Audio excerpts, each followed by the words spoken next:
not say it. Should leave the meeting. I don't consent. Whenever you want to start, Andy, I'll edit until everything else out.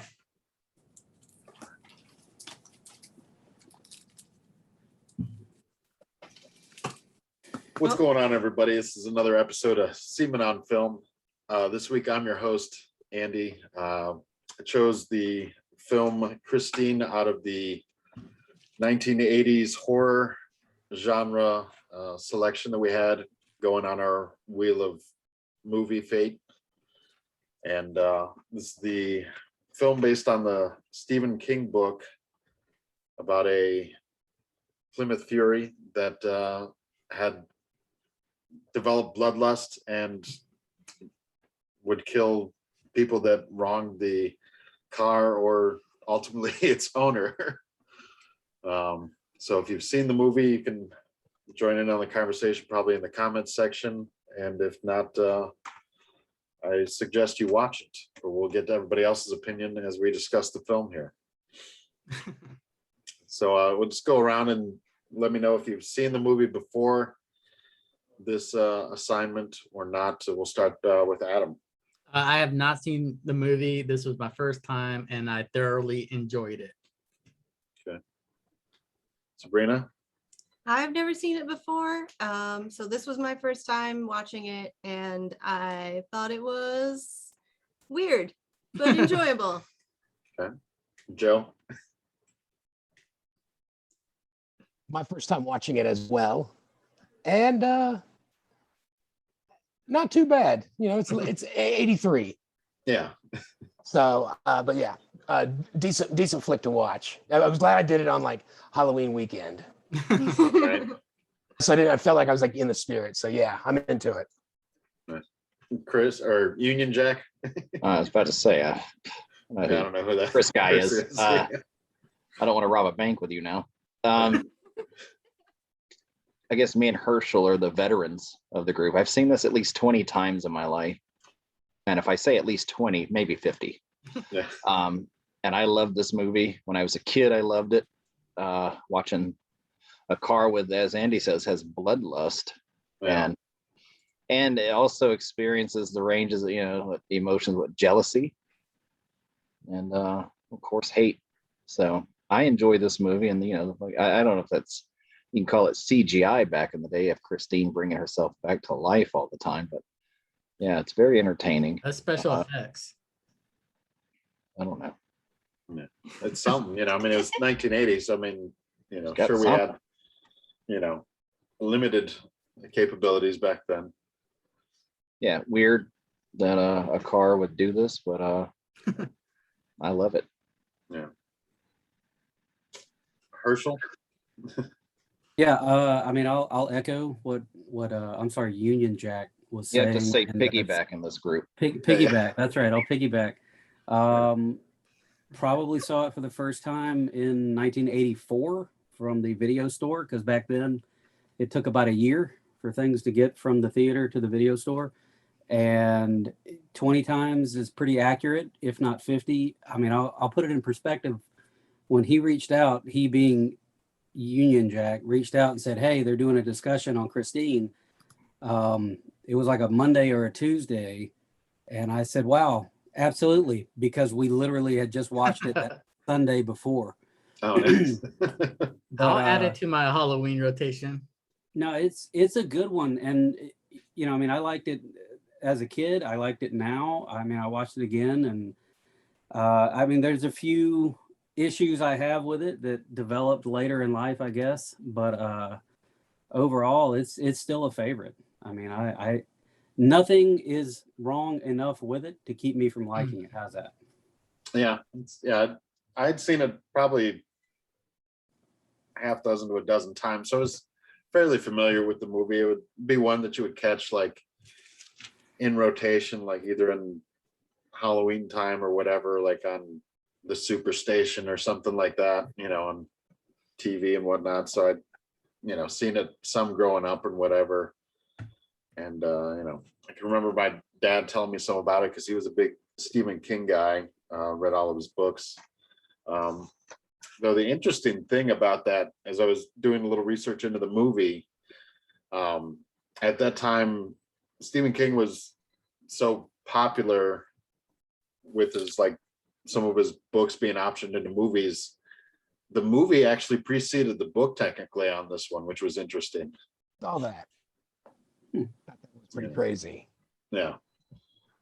But again, it was the 80s, and I picked it, it kind of worked out nicely. It was 83, it came out the year of my birth.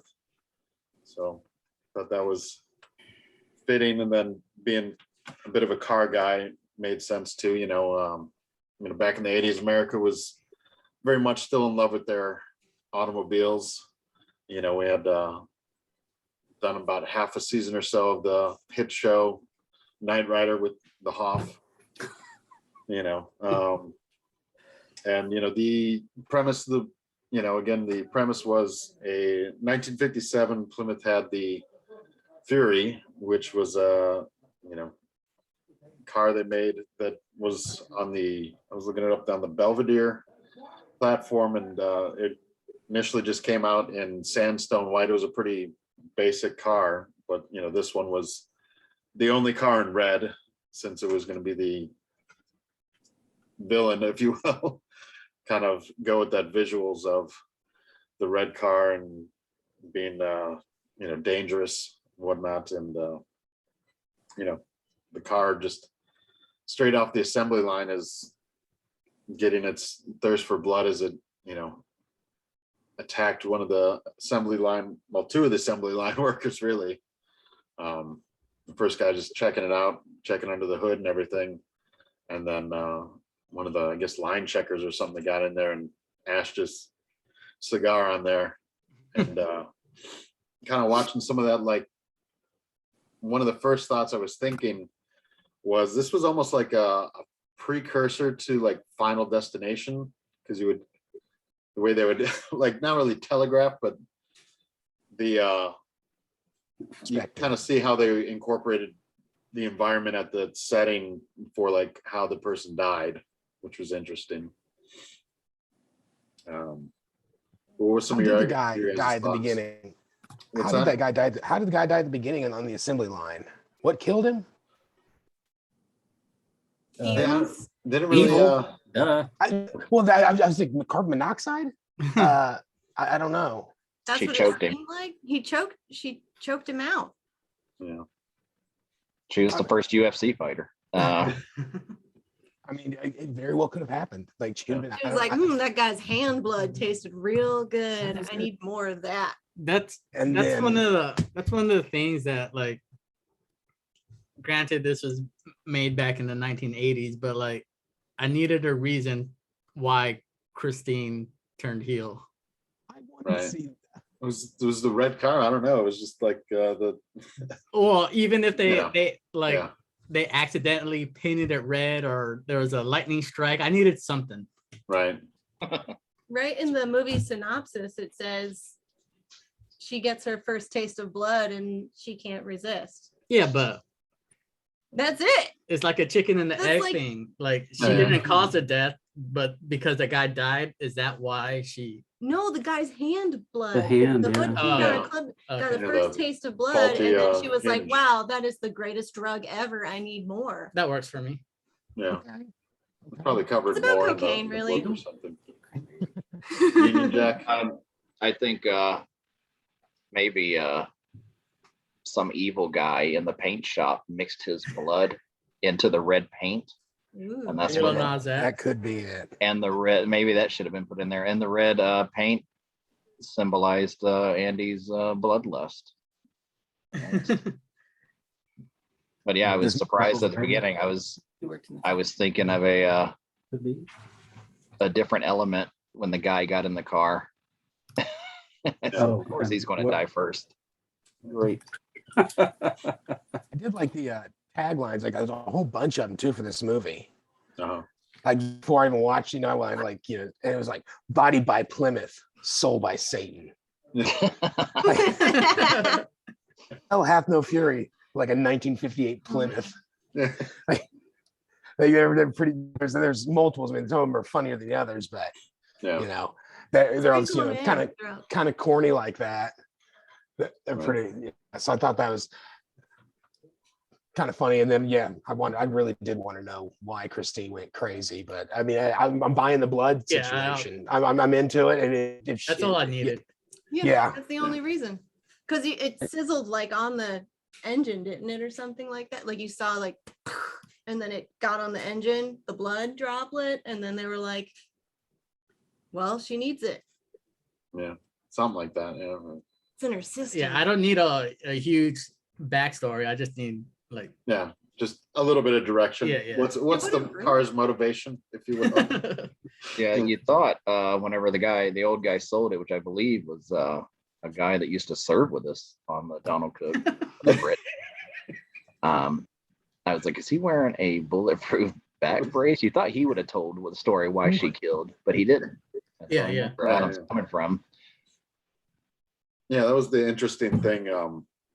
Everybody, the funny thing is everybody knows the history of this car, except for Arnie, who is my main character of the film, aside from the car that, buys it off our former shipmate.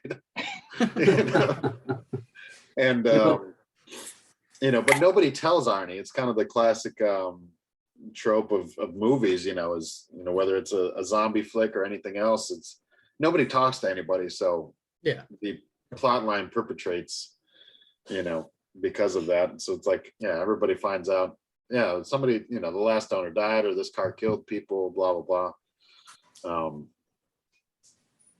The other interesting thing is the second time I watched it just last night, just to kind of get a refresh and see, make some notes, was kind of Arnie starts turning like basically immediately, because once he goes home and he's talking to his parents, he tells them to, just fuck off.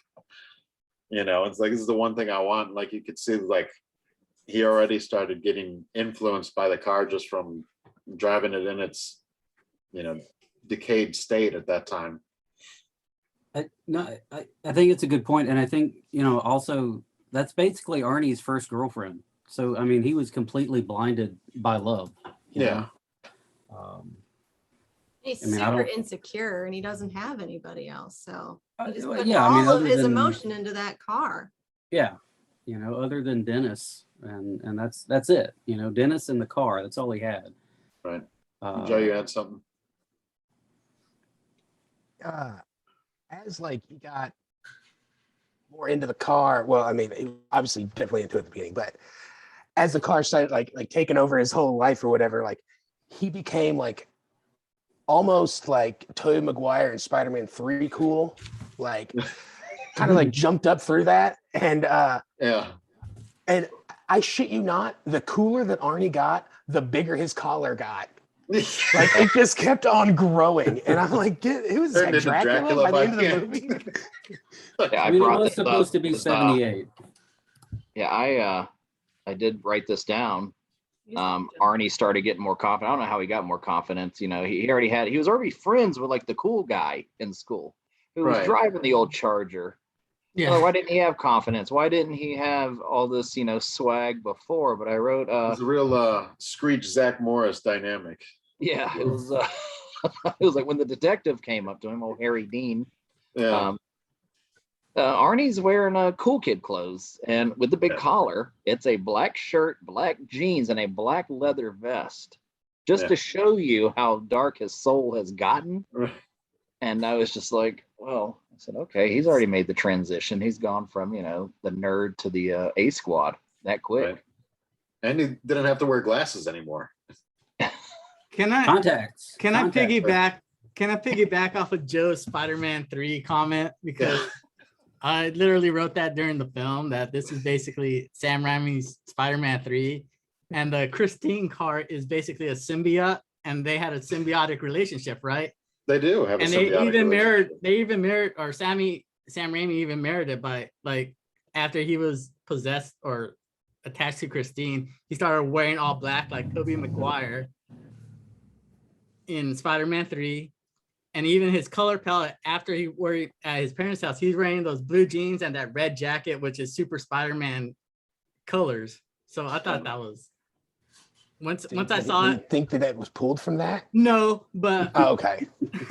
but once I saw the Christine Arnie relationship as a symbiotic, and she even like the odometer reading started going back to 0 as she pulled energy from Arnie is how I took it as. Yeah, me too.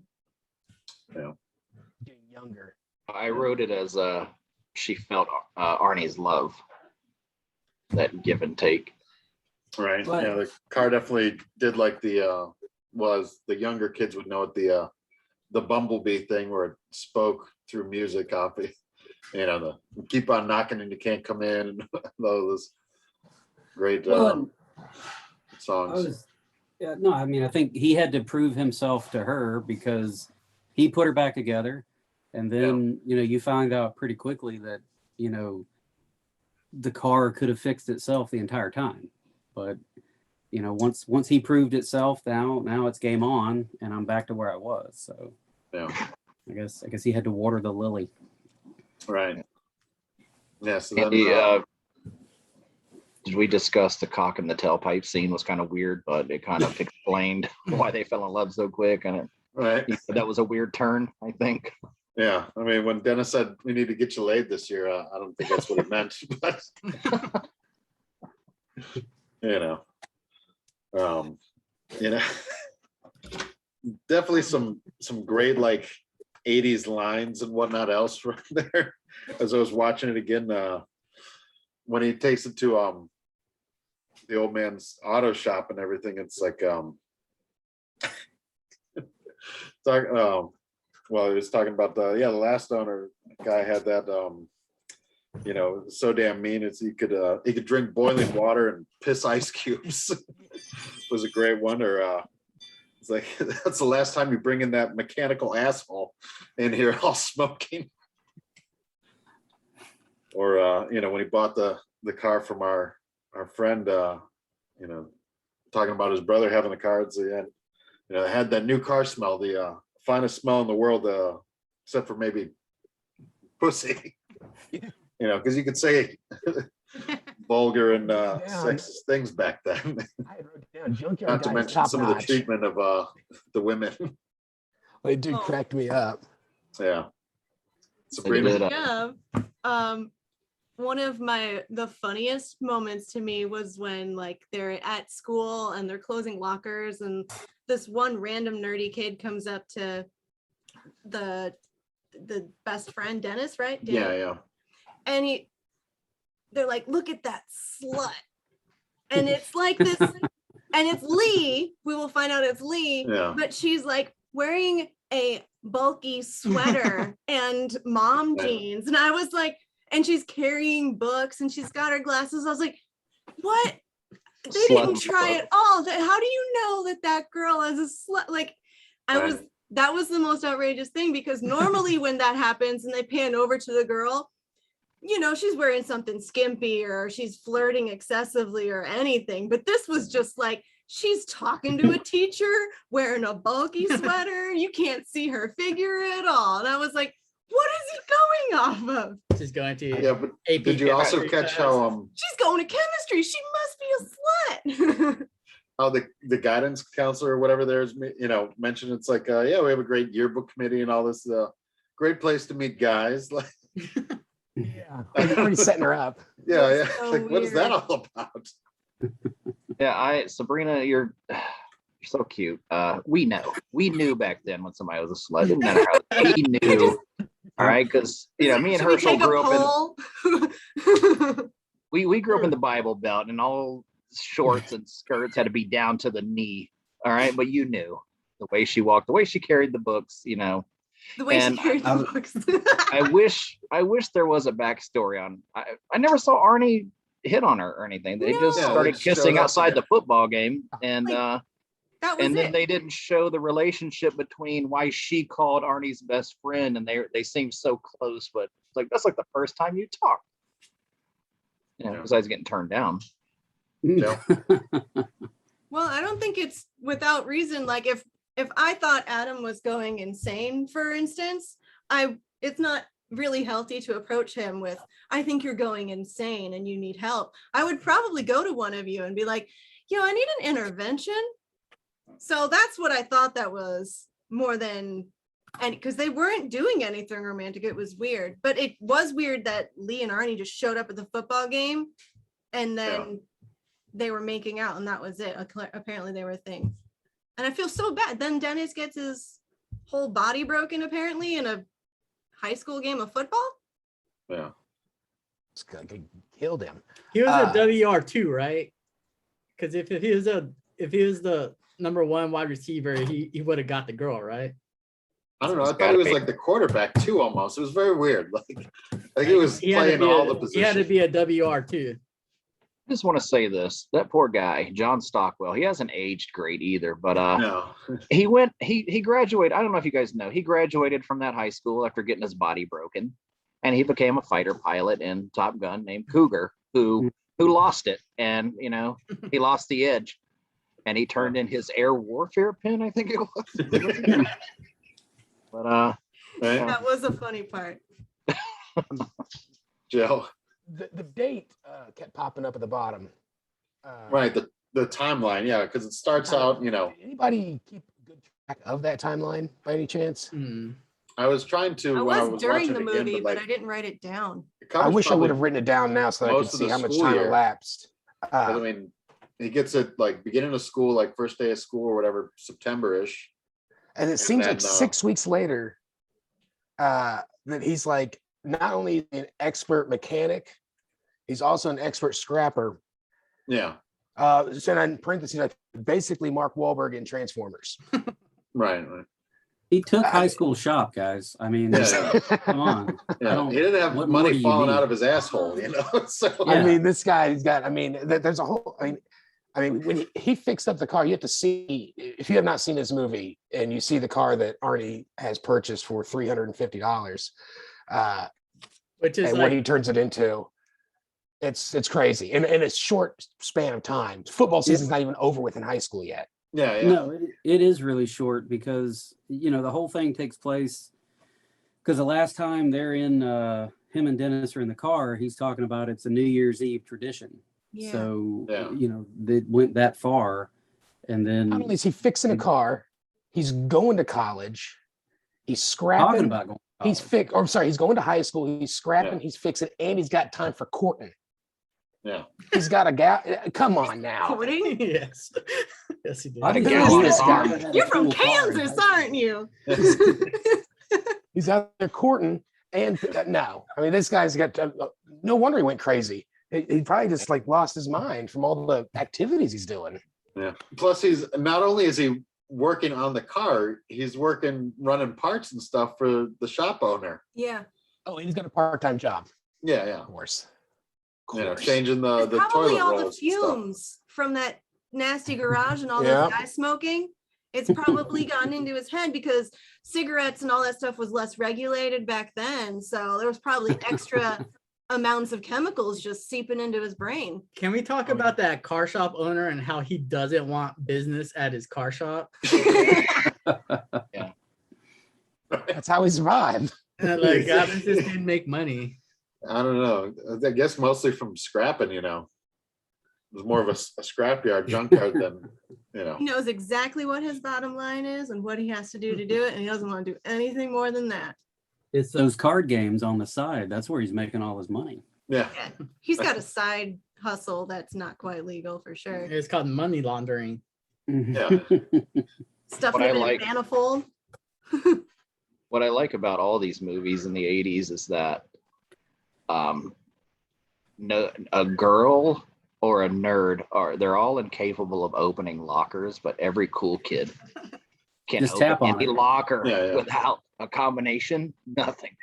Right. They just know what to do, and it's just like it pops right open, Like I put the combo in. Yeah, it's all right. You just gotta knock it the other way.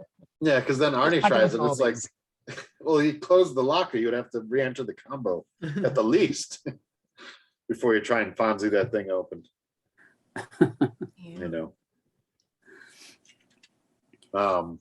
That greaser dude seriously looking like he's like 27. Yeah, I thought he was a It's just- teacher. Looked up his He age. was held back a few times. I guess it was 1983. So I mean, I don't know what the rules were back then. Like, there was no Child Left Behind probably hadn't kicked in yet. So I mean, there No, was flunking kids. He was 23 years old. I looked him up. But In when- And real life? Arnie and Dennis were like 20 and 21, and Yeah, Lee they was were- 19. We're And kind how of old was the junkyard guy with the back brace? A million years old. He was 26, I believe, when we served Probably, him. yeah. 50s Um, or something. Let me just say, when you wrote that on that text message, and then I watched the movie, dude, I had to stop it for like a minute and a half and just look at this guy, frozen image on my screen, and was just crying. We Yeah. used to always say that, like somebody like Leverett went to a hospital and said, "Hey, you got any body donors? You mean organ donors, sir? No, I need something neck down, something good looking." And he picks this guy. We used to always say that. He's an old soul. yeah, I did write something about Buddy Repperton. I said, this guy, I mean, flawless hair and nice body. I mean, Yeah. this guy, it was. Should've been Uh, filled- Filled out a movies. black t-shirt. yeah, he should have been an 80s heartthrob. And I yeah. thought he was the actual shop teacher, just picking on the nerd kid, like all teachers in the 80s used to do. He Right. Yeah. he was a heartthrob. I was John Travolta. I don't know if you noticed. Yeah, I it know. was Travolta's stunt double from Saturday Night Fever Or from with Perfect. those mutton The guy chops who and did all everything. the When were all of like the baseball players and everybody taking extra hormones and stuff to like bulk up and whatever? Because maybe that was still unregulated, and because that guy looked like all of the teenagers in that high school looked like they were 30. All right, I'm gonna stop it right now, and you have to suspend your belief and realize that this Right. is still an actor acting in a movie. So, But it's cool. It's interesting to think about. Like that's how Right. that's why these people look so much older than they are, is because like maybe he was like, because his gimmick to get into movies is being this tough buff guy. So he's like, I'm gonna just shoot up a couple little extra whatever that stuff is, Growth And- hormone? grow some hair on my face. Real Well, hard. I didn't look that actor up. Did he do anything after that movie or before? Not I didn't. much. I didn't look, but like his IMDb photo is from that movie, so I don't Okay. think he's done much else. He did like random side extra parts as far as I remember, but that was Yeah. it. Because I tried He to look had up- to have been Sylvester Stallone's double in Rambo 2. Could have But been. what I wouldn't piggyback on what Herschel said. I said, oh, that's a little John Travolta right there. And Yeah. Kelly Preston had a small part in this movie, and then maybe she's like, well, I can't get that guy that played Repperton. I'll go and lowball myself and settle for this John Travolta guy. I got a couple of questions for the fellas that lived in that era. Sure. Okay. Question number one is what kind of knife did you guys carry in your pocket to school? And question number two is, what's up with calling everybody a shitter? Like, what translate that into like Oh, yeah. modern time? that word. Well, I'll take the knife one for sure. True story. I did not have a switchblade, but I did have just a basic folding knife. Right. We didn't have metal detectors, anything like that. Everybody had a folding knife. If you watch the Dukes of Hazzard, and they had the little buck knives on their belt, very popular where I went to school. I don't know about Union Jack there, but it definitely was for me. I mean, the pocket knife thing is still to this day, mostly box cutter, but it is what it is. As far as shitter, I guess that would translate over to, well, no, I can't say that on here. I don't know. Was it really that aggressive? I think Yeah. Because they I used think it's it the same. I think superfluously. it's the same when you refer to, shall we say, homosexual I gotcha. in a derogatory manner. Say no more. Say I no more, think fam. I got you. Along those lines. Yeah, I was thinking it had to be a regional thing. We Yeah. didn't call people shitters in the Southeast. Yeah, that was our thing. The homosexual thing. That was our, that branded you a shitter in our world, I guess. Gotcha. Yeah.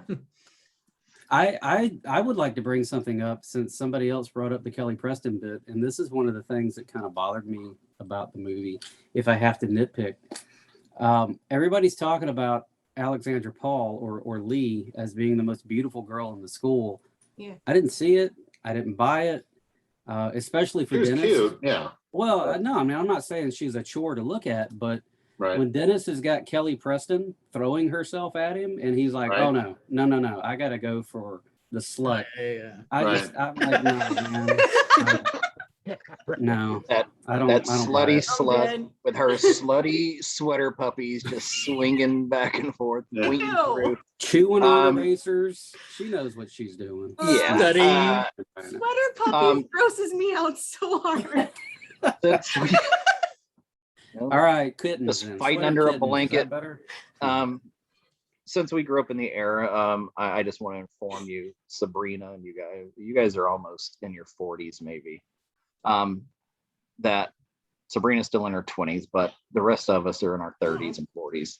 Yeah. So I'll let him believe that. in the 80s, the girl that the main character wants, that is the hot slut, is always uglier than the girl next door who wants the main character that he eventually ends up with. And I'll just say this because Teen Wolf was on last night, and we all know Booth, Susan or City, just was way more beautiful than the blonde girl that he wanted to be with. You know, who had a bestiality complex or something. Right. Uh, I want to piggyback on that real quick because I'm thinking, yeah, you can choose the pretty good looking slut, or you can choose the really, really hot girl that you really want, the neighbor next door lady or whatever you want to call her. But when you're 17, I bet you're going to go for where you know you're going to go get laid. That's right, shitter. Well, he did mention some of the well-known leg spreaders early on as they're driving into school that morning. God damn it, I hate You this. know? So I instantly regret asking that question. yeah, you know. It's like, but like that's the language they use. So it's like, Yeah. but I whenever they said that, I was like, oh, but that's how they talked, and that was what was the going on at that time. So it's acceptable in Right. Well, remember always. the guy that first spotted her on that first day of school said he did want to have deep, meaningful sex with her. So, you know. Yeah. He was Yeah, he was a he- romantic. He was He was a very gentleman. romantic. And to me, Alexandra Paul, who you know, I guess she was hotter than Kelly Preston because she got a role on Baywatch and Kelly Preston didn't. But to me, she looks like a girl who has intercourse. She doesn't screw. She has intercourse. And who's interested in that? Hey Andy, can you get us back on track? All right. I could try. Ask us something. I guess. I guess. What were some of the other standout scenes or whatever, whether it was kills or anything else from the movie, before we get into some of the other round robins here? I guess Adam. The very first bully scene in the shop class, I guess it was at the first time like the nerd glasses was used, because they break his shit, and then I think in the next scene he has a tape around the frames. Yeah. But the weird thing is, like, the lens didn't break or nothing, Yeah. just kind of the frames got bent, which doesn't, like, the continuity of some of That that happened stuff all is the weird. time to my mom's glasses. They would break like- on the sides and on the nose. I know bridge, that was but a the thing, lenses but don't. is that the first time like on film? Anyways, Yeah. In the Dennis? history of cinema. Is that the first time that ever happened? Right. It could be. It was 83. And Yeah. I would I have mean, been a like- documented case before that. Yeah. When did Setting a standard. Eddie Deason? Maybe he did it first. Did he do any of that in the Grease movies or? maybe Grease too, but that was like 81, I think. So I'm on to something. Dennis is a freaking solid friend. Like, who wouldn't want a, like, Yeah. you're getting like knife attacked and that dude's stepping in, and Right.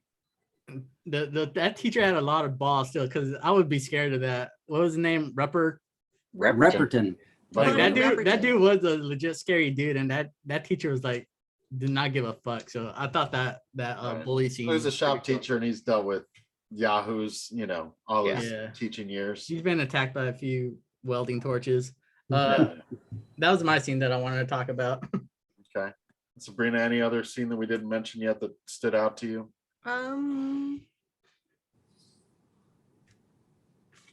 Oh, well, on the bully scene, I thought the teacher, like, it was aggressive for the guy to have a knife in the first place, but then I was like, that was an aggressive move by the teacher, holding him by the shirt neck and stuff. So most of the things that I was really interested were already talked about, except the parents. Yeah. When we first meet the mom and she's all worried about like toxic waste and stuff, I meant to look it up, but there was like that toxic waste spill on this little island, and they 3 Mile Island. 3 Mile Island, or didn't they call it Love Island or something like that? Oh. Well, there was like this little village basically that was built on top of waste, Oh, that's a different. and thing, it yeah. ended up poisoning all the people that lived there. And I think this happened back in the 70s. Probably. So I'm thinking it might have been something that they're actually concerned about at that time. Coming off. And the the 70s, parents were just possible. weird. Like, she was super overly concerned most of the time, and then all of a sudden, the dad never really Didn't got much. He was- involved until he absolutely had to, and then he only kind of half-assed it. Like, he was like, I gotta do this. Guess I'm the disciplinarian now. I don't know. The parents were weird in this situation. That was it. It was a weird movie, and it just kind of kept going, and I had too many like exclamation moments, but nothing really to talk about besides like, whoa, that was weird. That was me the entire movie. My favorite part of this was like watching like 1983, like I'm in a fucking human zoo or something. Yeah. Like the movie itself was like a distant third to like the other shit that I had going on while watching this movie. Like we can talk about the car deaths. I'm like, I didn't write a single note about a single car death. Yeah. Yeah, they weren't. All of mine is like weird Society. They were very obvious things. Societal observations. Like, It's so nothing fu- was like deep and meaningful, and we have all these big metaphors to take apart. So I felt like all of those things, I was like, well, this crazy shit happened, and then it was done. You know what? But for real, Seamen on film, that's not really what this movie club is about. So Yeah. what could you do?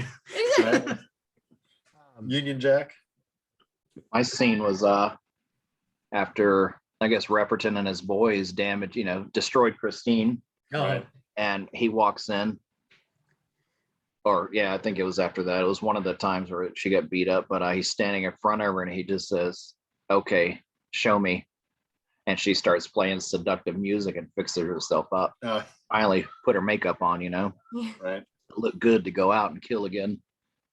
And she just sat there and he knew at that point, okay, there's something evil here.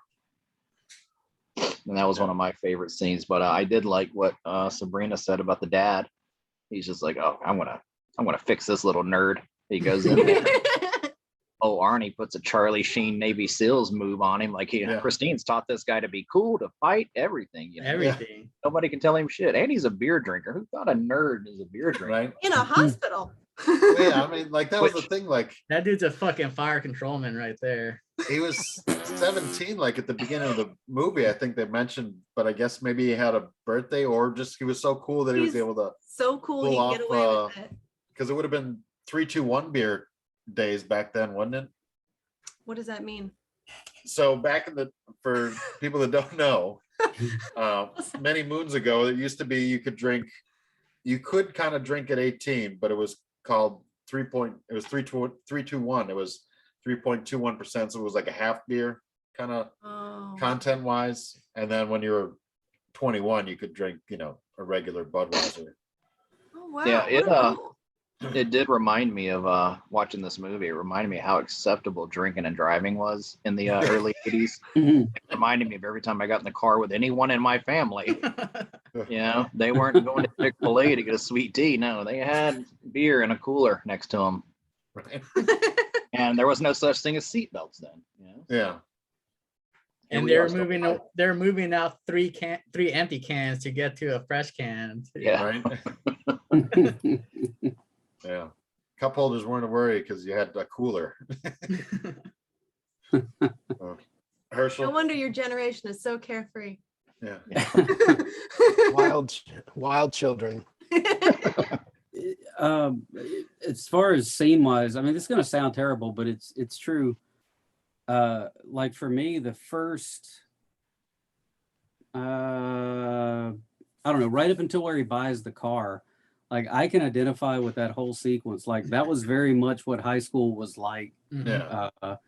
When I went to high school, my freshman year was like 1989, and that was it. I'm telling you, that was high school in 1989.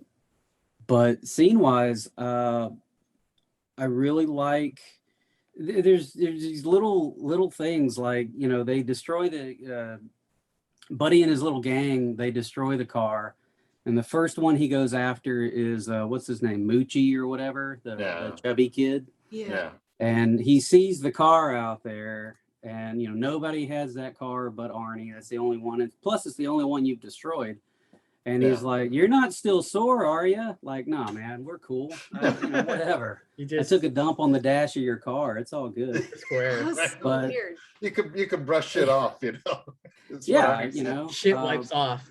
Yeah. but I like that, and I like the sequence with old Union Jack's Repperton's whatever thing there with the Camaro, and I mean you got the Rolling Stones playing on the radio, and that whole bit. It's like I really like that. It's one of my favorite parts, and the flaming car. 'Cause, Yeah, yeah, the there you flaming go. car Pretty was super sick. cool. Yeah. Some poor stunt man had to get in a flaming car and drive it. You know, this is Yeah. before the CGI days, so that's one of my favorites. Oh, question. Where, Yes, Sabrina. was the guy that was working in the shop? I felt so bad, but he wasn't one of the bullies, right? He was just this guy working in the shop. He was one of the Yeah. ones that went in with him. So he did deserve some comeuppance, not like blowing up death, but Yeah. okay. Yeah, he's the one. If you go back and watch, I mean, he looks like he's the one that's kind of the most timid about it, but I think has a screwdriver or something and starts, you know, going after the Oh. paint work on the trunk lid or something. But yeah, Yeah. he's there. He's there. Okay. Well, at least that he wasn't entirely innocent, but nobody Yeah. deserves to die like that. No, the innocent victim there was that Camaro. That was the innocent victim. Yeah. Yeah. Oh. All right. So we'll get into. I'll just run out, like I said earlier, some interesting facts about the movie. You know, Stephen King at that time had so much power and pull, you know, in movies at the time, from like Cujo, which I think also came out in '83 earlier that year. But you know, the movie preceded the book in this case. The movie itself had a budget of 9.7 million, and it grossed 21 million, so it was successful enough. Opening weekend was 3.4 million, and then interestingly enough, when you look at that year, the week that it came out, it had some heavy hitters with Scarface for one, and then the other movie, Sudden Impact, you know, all came out that week. Sudden Impact was the number one that week that it came out, December 9th through 11th. Other big movies that year, Christmas Story had come out that year. Scarface, like I said, War Games, Return of the Jedi was the top grossing film that year. Go figure. Love the Ewoks. Right. They're my favorite.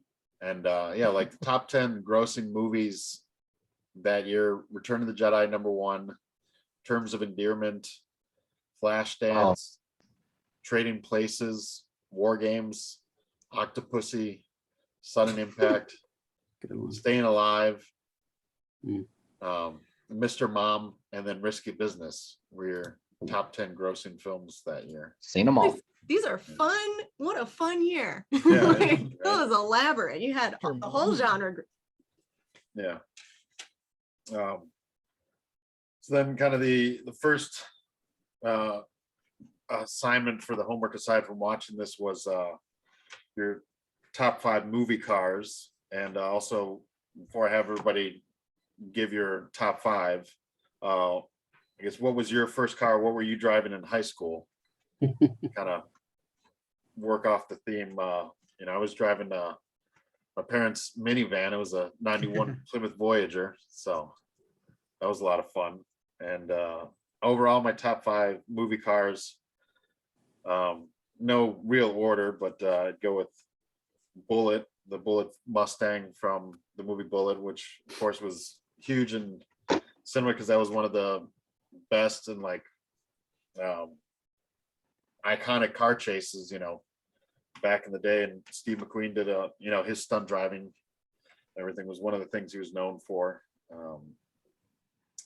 Then I have the more modern one, the Need for Speed GT500 from Need for Speed movie, which was great since it was the last, it was in the movie, the lineage is that it was the last Mustang Carroll was working on before he passed, because he had died in 2013. This was kind of right as the movie was coming out, 13, 14.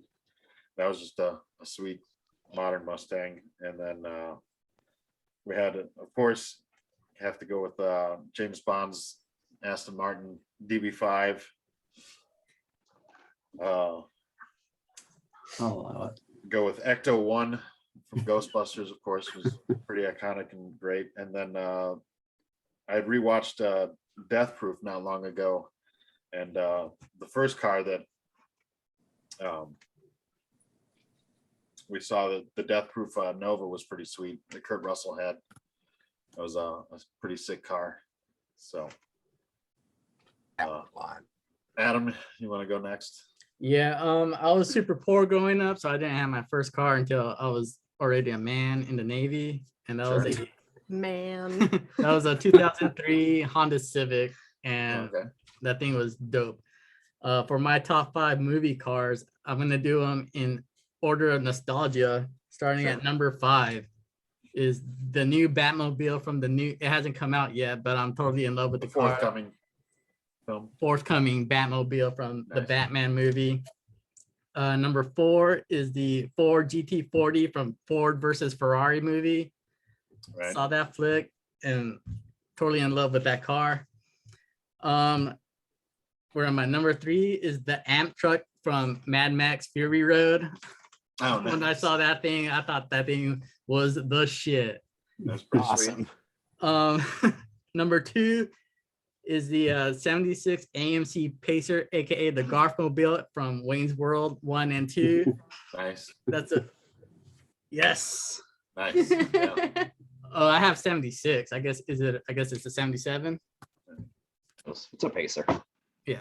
Close And enough. then with a red rope licorice dispenser in the Right. overhead. and then as a kid, I was totally in love with the Ecto one from Ghostbusters. I just thought that thing was kitted out, how all their packs fit in the back and how it rolled out. I just loved everything about that car. Those are my top 5. Cool. Sabrina. Okay, so like Adam, we were really poor, so I had a bicycle, and I bought What was your first car then? my first car was, I bought it one after I joined the Navy, so I was 21 years old, and it was a Nissan Frontier, and I learned how to drive in it because it was a stick, and yeah, it was a beautiful Good car. Her skill. name is Julia. Nice. Okay, so my top 5 cars. I'm not big into cars, so you're just gonna have to bear with this. Is weird. Sure. So from Friends, Phoebe drives a 1977 checker cab, Nice. That's and I figured it's not a movie, but it's pretty iconic, so I just went with it. And then I chose the Lexus LC 500 from the Black Panther film. All right. Okay. It was pretty baller. Pretty sweet. I Yeah. tried to pick something modern. I Yeah. also picked from Downton Abbey, a 1927 AC6. My favorite character, well, one of them, Matt Crawley, drives it, and it's a really cool car. And you should Google it. It's great. 1927 AC6. And then I also picked a Batman car, the Tumbler from the Ben Affleck movie, not the Christian Bale one. Oh, okay. It was pretty cool. Like if you're gonna have a tank Batmobile, that should be it. And then I picked the Eagle 5, which is the Flying Winnebago from Spaceballs. Yeah. Fun Good to fact, know. I'm Yeah. from the hometown of Bill Pullman, so I know a lot of weird Bill Pullman things. That's cool. I did want to choose the Muttmobile from Dumb and Dumber, but Right. All right. I like it. I Joe? like it all. so, Mine's pretty eclectic. I like it all. I like it all. All right. So my first car I bought for $900. It was a 1974 Ford Maverick. And it had a hole in the floorboard on the passenger side so big you could dribble a basketball through it. It had no seat belts. It had no seat belts. It had no windshield wipers. And I invested a lot of Rain-X wipes. And so I mean, Yeah. I You lived in survived. Tornado Alley. So It got rainy sometimes, but you just had to you have to deal with things. And then my cars, 1974 Dodge Monaco, Blues Brothers. Nice. Okay. I also have a 1977 Pontiac Trans Am, The Bandit. Smokey and the Bandit. Right. Okay. Good one. I also like Fun the game. 1973 Ford Gran Torino. Starsky and Hutch. Big Lebowski. Big Lebowski. Oh, yeah. that one. Okay. 1973 XB GT Ford Falcon. Yeah. Mad Max. But Mad Max is a great one. And my last one, This is ridiculous. and my last one is Columbo's car, like a Peugeot or something. Yeah, it's a French car. Yeah. I one time was in California, went Yeah, to Universal 4 Studios. Went to Universal Studios, and they had Columbo's car sitting there, and I got a picture with it, man. I was pretty jazzed about it. I loved that show when I was a kid. Peter Falk, What can you Yeah, oh say? yeah. One more thing. One more thing. Yeah. Right. That's awesome. Right. Right. Union Jack. Chris had 4 out of 5 of your cars on display. So, Okay. I have a top 8. No. Don't overachieve. My first car was a 1984 Pontiac Sunbird. It's a little Remember cheap car, those. but the front end looks sweet, or it looked like you had bird's eyes as the headlights. Yeah. Pretty cool. I went to this little fun fact. It was kind of like a screwed up blue paint job. I go to Florida State University baseball camp for a week. When I was in high school, and I came back, and my brother and friends had primered it black, and they painted the hubcaps like a 18 karat gold, and my windshield wipers plastic 18 karat gold. And they had installed like 2 12-inch Rockford Fosgate speakers with all that crap in there. So I had a sound system, Right. and that we called it a hoopty in the 80s. But yeah, and I see all these people paying a lot of money on their street racing cars to sound really loud. Even they put those mufflers on there, sound really. My car's muffler flew off, and it sounded the same.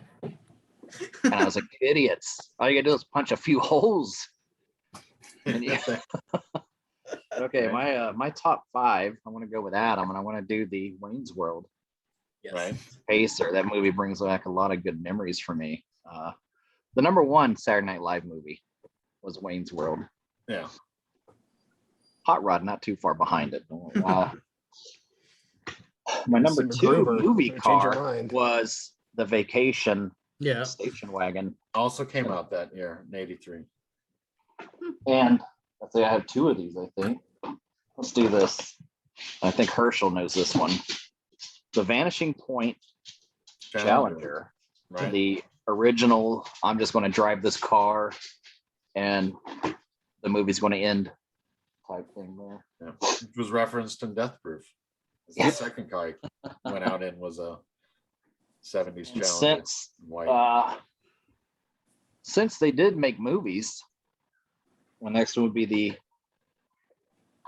the Coach from the Munsters. Mhm. Oh, Nice. cool. It's a cool car. I think I've seen Good that choice. at they do a Halloween horror con Monster Fest in Chesapeake. Yeah. That's the Batmobile that sucks. Yeah. The Dark Knight. This is the Michael Keaton Batmobile. Right. Is that But- your pick? My favorite and my number 5 is Adam West Batman. this guy. Anything that George Barris made was solid and awesome. So I did want to share another Barris mobile with you guys. Yeah. This one is from one of my favorite TV shows, The Beverly Hillbillies. Oh, the Monkey Mobile. The Monkey. Oh. And I do didn't have even quite a realize few. it was a TV show. Mhm. This was close. Our Green Hornet, Yeah. Mobile. Oh, yeah. Black Beauty. Black Beauty. But if you name a car, I do like the station wagon from Vacation, but there's also this Christmas Vacation. Shitter's Full, since we're talking about shitters today. Oh, 1972 Condor. Shitter's Full. And the Gran Torino. Starsky and Hutch.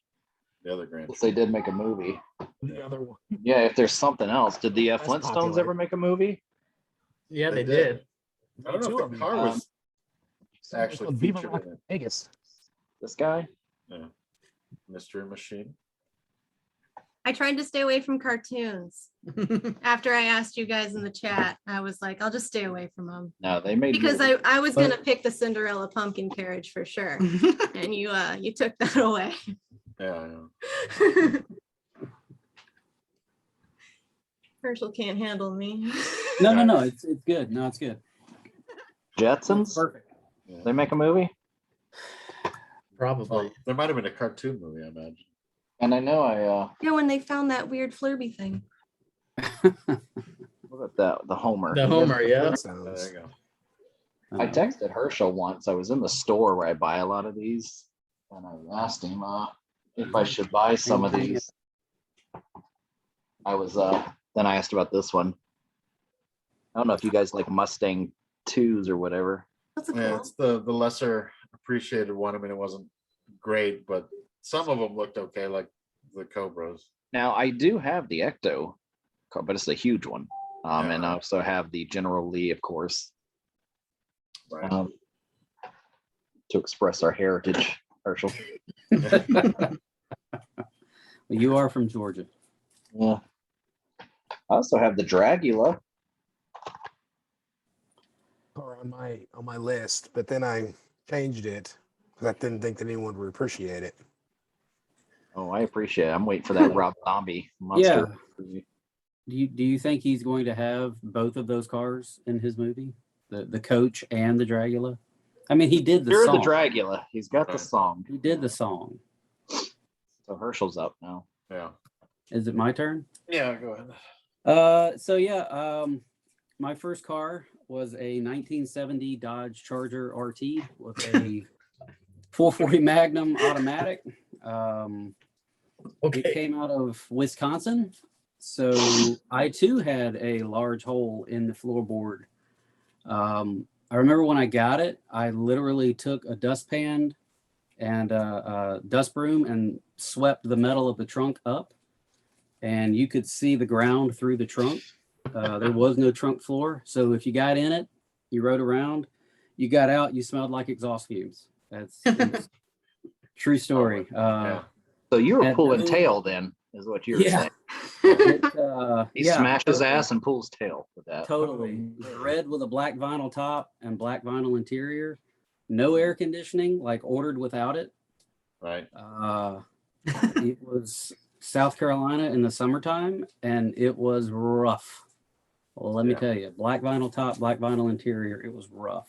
My air didn't work, and my heater took like 20 minutes to get hot. So by the time I would get to school, it would just kick on. The heat, it came on, but with the hole in the floor, it really didn't matter. Yeah, doesn't matter. Didn't need it. I'd have I'd have like gloves on and like all my like face masks and stuff driving to school. My little sister would be in there.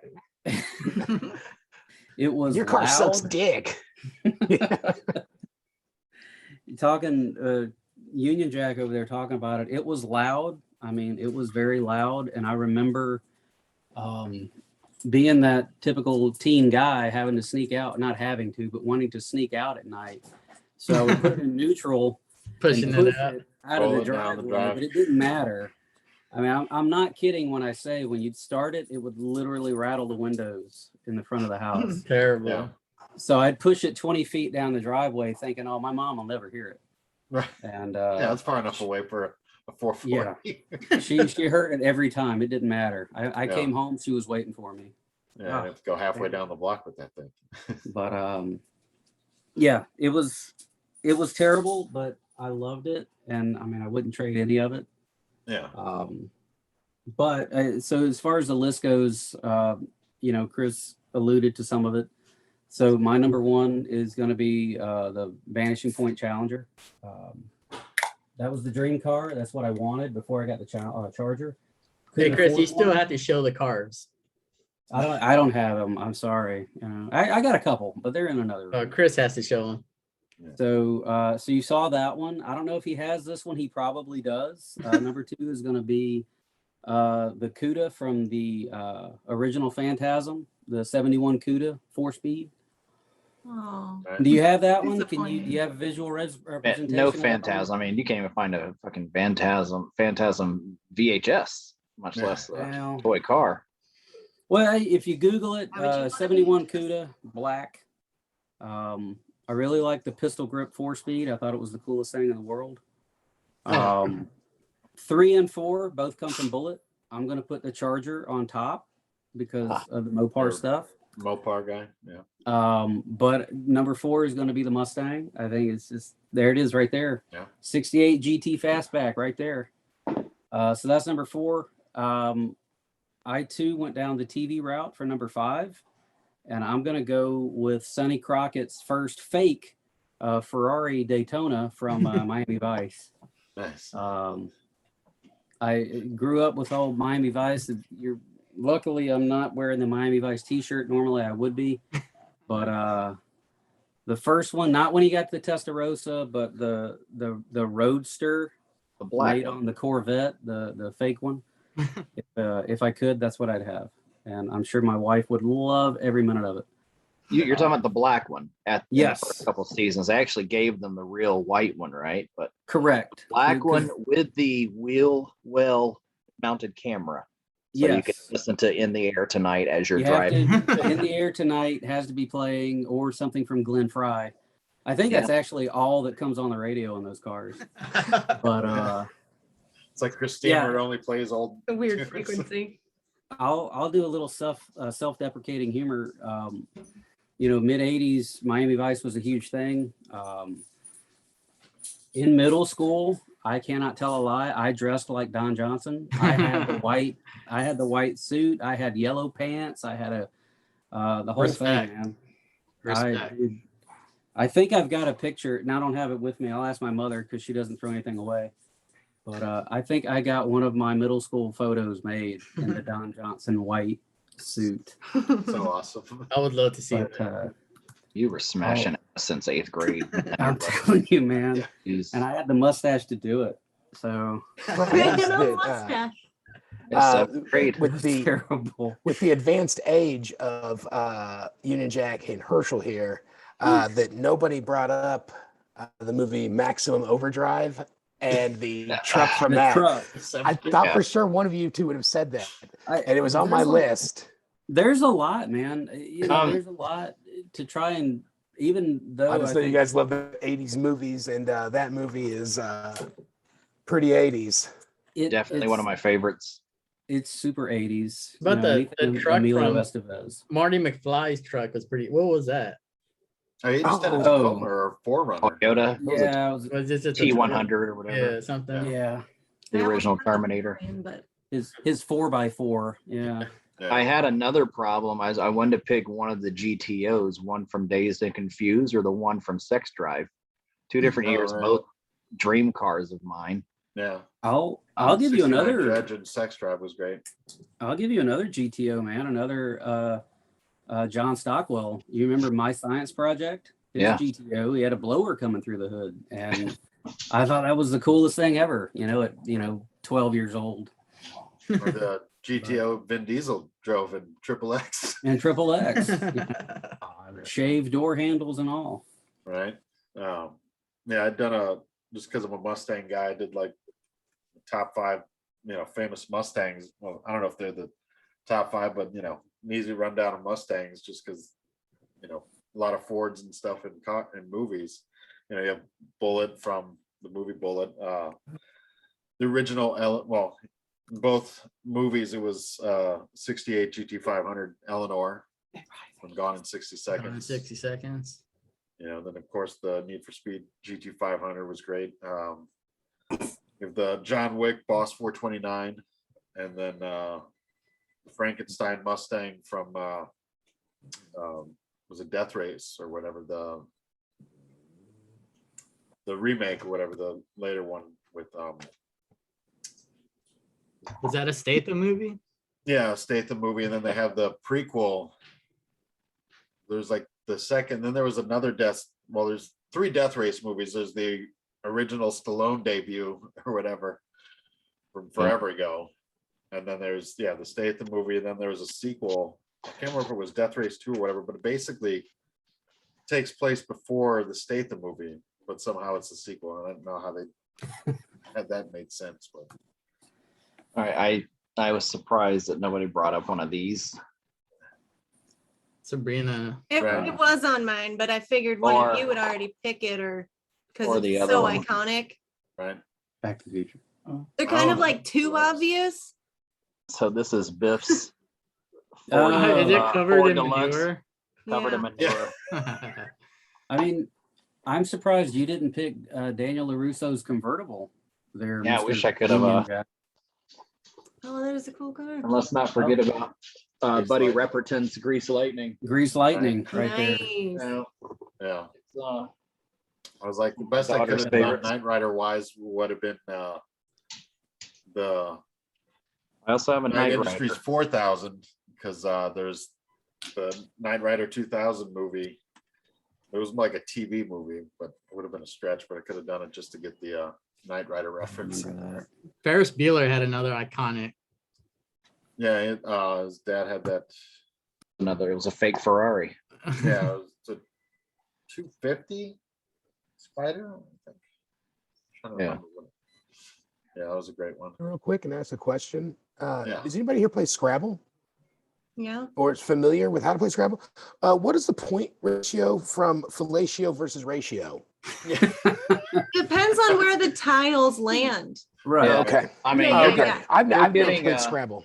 Yeah, It's yeah. from- You You're gotta look getting at the 4 points. tiles and make sure that because if you get the right letter on the right one, then you're gonna get extra points. Yeah, that's, Okay. yeah, I No, mean, the it's F the is extra 4 The letter. numbers points game. itself.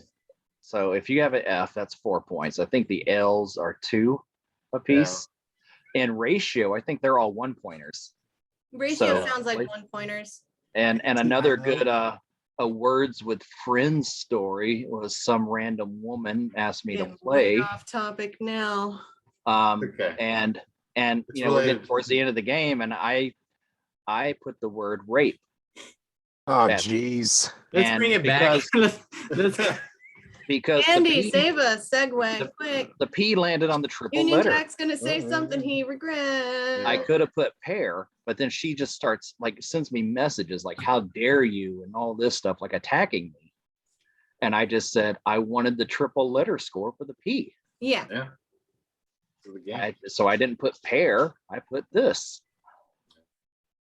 And the A probably wasn't going to get you there I either. feel like that's the so- smart. I don't know how to go, where to go. It put me over the top and I beat her. And here I am getting Just like the movie. just like the movie Scrabble. Yeah. Any thoughts on it if they were to Harmony. redo this movie before we go into the casting, or as we go into the casting, if they were to redo the movie or the occasionally rumored sequel, what would be the Christine Carr of modern day? Oh, I have no idea. Somebody else. Already got it. Oh, You know, I was trying to think like to go, you know, in lore or whatever, like the best angle you could pull on, like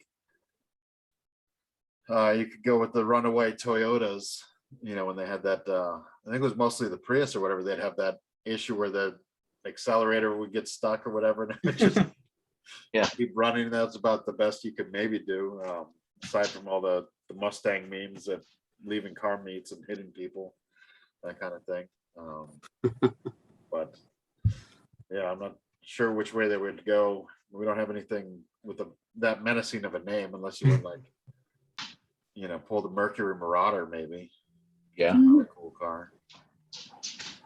But they were all black, so it's not like you could have like the standout one per se. I don't know. I don't know, man. You could always just make it a Tesla and just, you know, have it completely be technologically driven to kill. You That know? was my recast. I recasted Christine as a Tesla Roadster. Yeah. See? So And probably faster. what about that Doctor Strange movie? He was driving his car and he was like, it had like computer screens and all sorts of cool things in it. And Right, all I he had could think a- was it's gonna, he was in a Lamborghini. but it was like souped up beyond what I know is possible. A little bit. First Yeah. Doctor I don't know. Strange. Yeah, I think he had driven a He owned it. Aventador, if I remember right. I don't know. It seemed cool.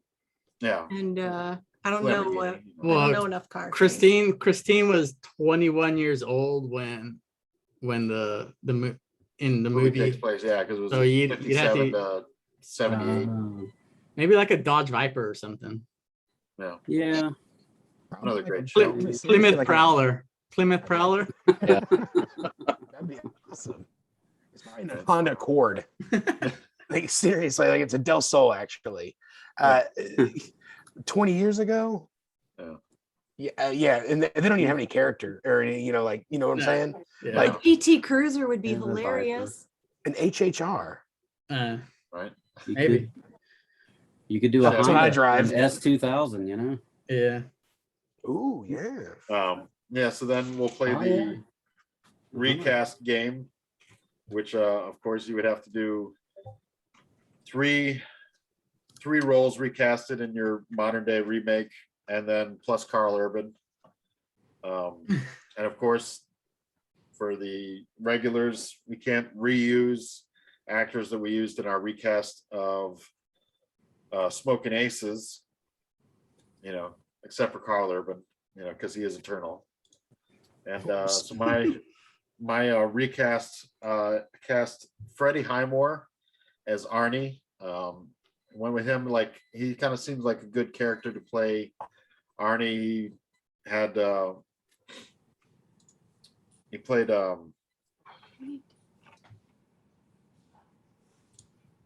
I can't think of the kid's name. He was in the Bates Motel series, and he did great with that. So he's kind of got the horror movie genre, being was it Bateman or whatever, or Norman Bates rather.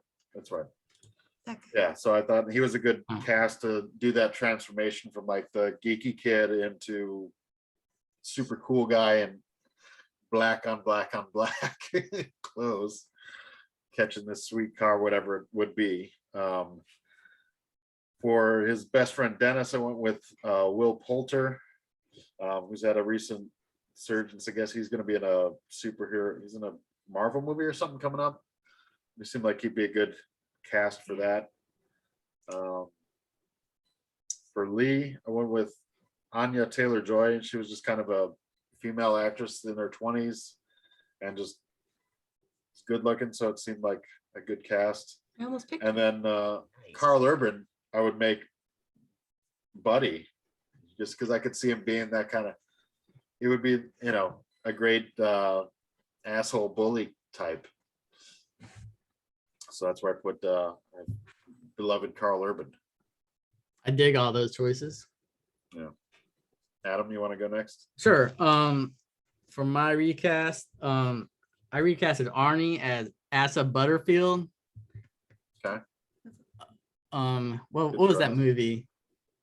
Yeah, he was one I was kind of looking at. Look at. Oh, his name is so fun. Yeah, Asa yeah. Bop Far Butterfield. I can't remember that movie. That Mesa. I went to high school. Boy in in the Mesa. striped pajamas.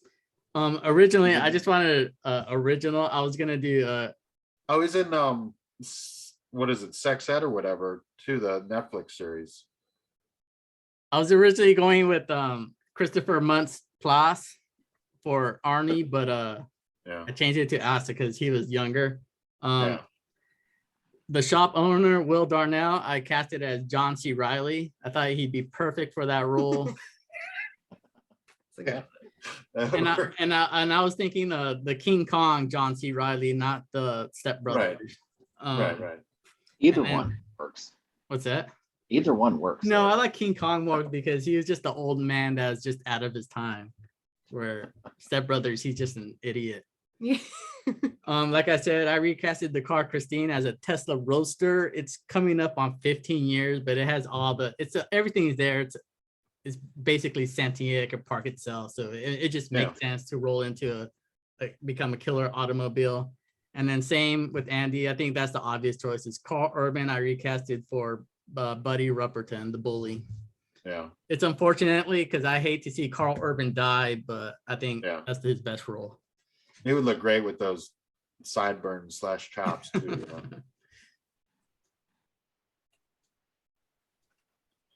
Sabrina? My turn? Okay. Like, So I made everything, I tried to make everything kind of age appropriate. So I Right. went with Arnie as Noah Schnapp, who plays Will on Stranger Things, Okay. one of the kids Okay. on Stranger Things. I recast Lee as Tegan Croft, who plays Raven on Titans. Mm. Cool. And then I made the shop owner Mark Hamill because I thought that would be hilarious. That'd be fun.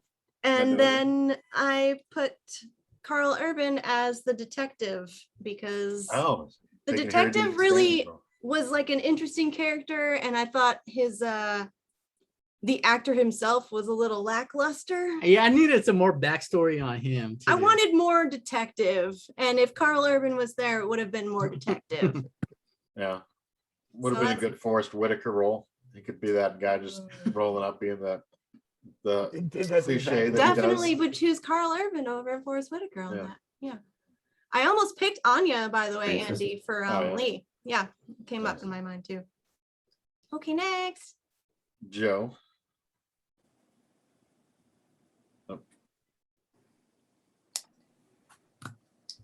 There's Zac Efron.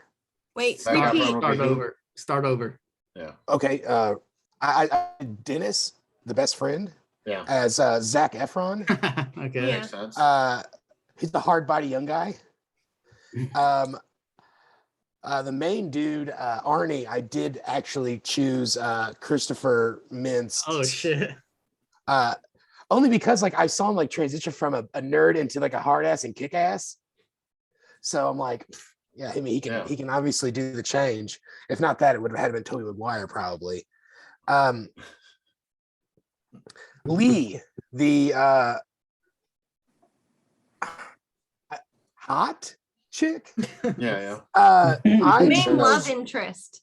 I I chose Jennifer Garner because, well, Jennifer Garner is not like, she's not like a Pamela Anderson or something like that. You know what I mean? Like Pamela Anderson's She's old hot, as shit right but now. okay. She's my Pamela age. Anderson when we were in high school, when I was in high school, or Electra? whatever. You know, but Jennifer Garner is like just way better. She's naturally pretty, and she's just kind of like, you know, like plain old Jennifer Garner. She's Like, Hillary Swank. Like Hillary Yeah, Swank yeah. in The Office. She's They're all like, Florence. is she hot or She's something? Florence Pugh. Let's modernize this a little bit. Just, Oh, the whole Office So episode. I chose like a young Jennifer Garner to play Lee, and then I chose to recast the Junkyard guy as Rip Torn. That's awesome. Listen up, crotch stain. You drive that mechanical asshole in here. So I thought that, but I think he's gone crazy and is either in a mental institution or in jail. I don't remember what happened to that guy. Yeah, who knows? But yeah, he cracks me up, and I thought he would have been good. And then Carla Urban. This is I had a couple of drinks, and I was at the end of the movie was when I was doing my recasting. Yeah. And I couldn't decide if I wanted him to be the dickhead greaser or the guy at the end of the movie with the boombox.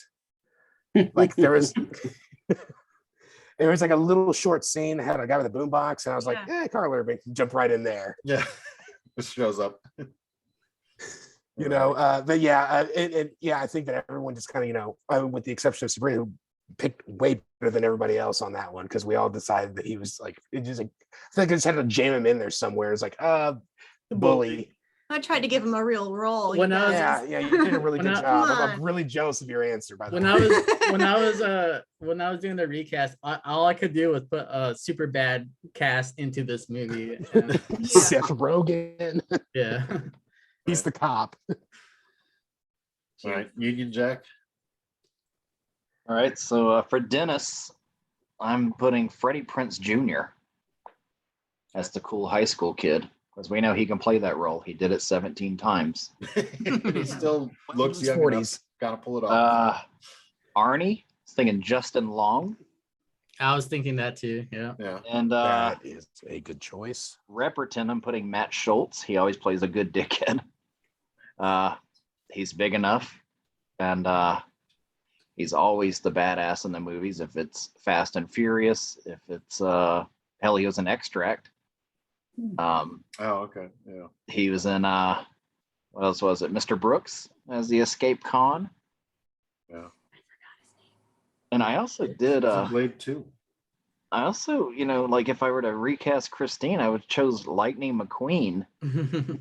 And instead of music playing, it would be Owen Wilson talking to the people as they're dying. Joking, huh? You got something stuck in your Wow. throat, huh? Wow, yeah. You enjoying your time in there? Yeah, choke on that. So Carl Urban, of course, we'll just put him as the shop owner.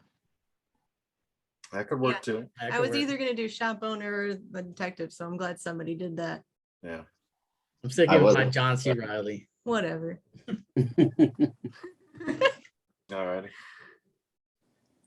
Herschel. Yeah, Ready? so I was a little new to this, so at first I wasn't sure if we were recasting in 1983 until I got the Carl Urban thing. If we were doing 1983, then I would have put Scott Baio and Willie Ames in there. Oh yeah. But and I mean, you can let your mind wander as to who's who on that one. But I will agree with Sabrina here with Carl Urban as the detective, as Mr. Jenkins, and I'll tell you why. Yeah. Number one, I mean, he is a great actor, but I think they kind of alluded to some stuff in the movie. Yeah. If you listen to his dialogue, because when he's got Arnie there in the parking lot, he's like, "Hey, Arnie, they still make this shade of red? I didn't think they made this shade of red." It's like, Yeah. what are you implying, man? Are you implying that this car fixed itself and there's no way it could have been painted this shade? So I think it would be a good way to, like, maybe he worked the case previously. He thought he was done with this car and now it's back and all this stuff's happening again. But anyway, Serial killer that got away, kind of. yeah, you know, It makes me or, you know, curious if there's more in the book, like that Yeah, develops and- that part of the story a little bit better. I was going to ask if anybody had read it. My wife is a big reader. She hadn't read that one. I haven't read that one either. I think my dad had read I've it, read but- Zero Stephen King just because he's terrifying, so I decided no. Well, no, it's weird. Between the two of us, we've read a lot of his books and his short stories and his novellas, but that one, just I don't know, just never read it. I guess I watched the movie and I was good enough, you know. But Generally, how I feel. moving on, I think for George LeBay that sells Arnie the car, I'd put Christopher Lloyd as he is now. Right. Yeah. But he'd have to do it. He'd have to play him like Reverend Jim from Taxi, you know. Oh, God. So underappreciated, man. Yeah, you know, he's a Absolutely. great actor, and it's a hilarious character, and I think it would Yeah, it play was- well, you know. Way funnier than Andy Kaufman, really. If we go back watching Taxi, for sure. Agreed. Ed Kaufman's funny, but I mean the whole Reverend Jim thing, I mean, it's cracked me up just sitting there, you know. Yeah. And then for Arnie, I'd go with Macaulay Culkin because he's just creepy looking, and I think you could kind of clean him up a little bit. I don't know if he'd look tough, but I mean, the truth be told, the car is tough. Arnie's not, you know. Yeah. Yeah. And then for Lee, you know, I went with another Alexandra. I went Alexandra Daddario. I figure, you know, we'll just go ahead and be done with it. You can't, even if Kelly Preston's in there, she's better looking. So it doesn't. Now we're talking about sweater puppies. See, there you go. There they are again. But that was my 4. Nice. That was my 4. Cool. Full of fleshy orbs. Anything Oh, else? God. Right. It's amazing. we he made understood some that you were woman talking about uncomfortable. breasts. Oh jeez. I don't know any other final remarks on this. I guess before we get into How the long? we don't have we have to do the wheel, and we have Sabrina will announce her. We pick have to for- give our Dixie Cup rating too. Oh, the ratings. Yes, Wait, Joe has something to say. yes, Jim. Yeah, I'm curious about the rest of you. I don't know where you guys were at in the movie when you first realized that Arnie was a nerd. How long did it take you guys to realize that he was going to be the nerdiest person you ever see in your life? Like 5 minutes, I think. Like 2 Yeah. seconds When- in. when Do you the, know? Did you? I listed all the things that made him a nerd. The Let's trash go. bag falling out. List, was a list, gift, right? list. The trash I bag. listed all of love this out lists. because I couldn't believe how fast they hammered Arnie being a nerd into your face. Yeah, First off, he looks like a fucking nerd. yeah. His Who? tropical glasses. Yeah, 2, he's got the coolest guy in the school as his buddy, as like a charity case friend. You know, he kind of looks after him, but you know, yeah, he has a cool guy buddy. I don't think he's the coolest guy. I'm pretty sure He's not the coolest guy, but he's a pretty cool guy. he's a very cool guy, but I'm pretty sure he's the second best wide receiver. on the But he's Star I don't Like- know. All right, well, he's going to Brown next year. Game since he So left. Yeah. Anyway, okay. He continue. gets invited to the parties. That's all that matters. True. he's definitely getting invited to parties, and he's definitely he's obviously, it's very apparent that his best friend has gotten laid previously to this movie. Yeah. Because he tells Arnie, maybe this is, you know, your year. So it's almost like, you know, like every other nerd in cinema, in the history of cinema, like, you gotta get laid by prom. With Arnie's like first 3 actual footsteps in this movie, the third one is into a gigantic puddle. Yes. Nerd. Simultaneously hitting that puddle and being like, oh shucks. He then spills all the garbage out of his onto the driveway. And Yeah. and as soon as that happens, his mom's like, "Psh, cool out. Take your lunch that I made for you." there's yogurt in it. Try to keep it cool Yeah, because nothing Um, says thermal like a brown paper bag. And then like in the next scene, he's in the car with what's his face, Dennis, and he's Yeah. just talking about playing Scrabble with his parents. That's where the fellatio ratio thing happened. And And then like minutes after that, he's getting his ass kicked in shop class. Minutes Yeah. later. I mean, like he has like in like it must have been 7, But 8 you skipped minutes. over not getting in his locker. Oh, all right. You're right. I did. We were a lot. You're Let's absolutely ruined. correct. I mean, Dude. yeah, there's definitely like 2 or 3 more things I missed, but I was like writing this out like, in a fever. yeah. Because it just had it was bang, bang, bang, bang. I'm like, somebody stop this kid before I don't know. Right, but he then, gives himself a wedgie. You have to set that up because, like I said, immediately as soon as he gets the car, he starts bucking up and everything else. Yeah, it was awesome. It was awesome. I know why the movie like is like a cult classic, maybe with like Car guys. car guys, guys that were right at the coming of age in the 80s or whatever. I was 1 year old. I probably wasn't even a year old. I was born in November of 82. So You were a year old. okay. Oh, it was December of 83. So I was a year old. So obviously this movie didn't have a major impact on my life. yeah. And so I could see, but I could see like looking back on like how cheesy I guess it is, like the 80s weird, just goofy stuff. Yeah. I can see where people are like really into it for like cult classic. Yeah. And it is kind of, it is interesting. Yeah, I like it, man. It's creepy enough. Yeah. I just want to add a couple of things. Sure. Like I'm seeing, to me, this is a movie about a symbiotic relationship. This car is feeding off the life of Right. this dude, and they're killing people kind of to keep each other alive or whatnot. But what this movie was really about was like dudes' love for their cars, right? Like this is, and how obsessive that masculinity and their cars, and like that's originally what this movie was supposed to be, correct? Yeah. And then did the odometer ever pay off? Like there's like I was waiting for a bunch of payoffs, like the Right. odometer. So like you see, so when he's buying the car from our buddy there in the field, what I'm it's saying all is rusted like, out. He said it had 93,000 miles on it. The next time they show the odometer, when he starts, but I think the shop owner's looking at it and it said 88,000. But the payoff for me was when it reached zero. But I felt like they gave up on that bit. Like what superpower did it get? It was just, she was just at full strength then. It was just represented Christine getting younger. I with every understand life- that, but the With payoff every life was- she took, and then I guess you're just a baby then, and you got to start.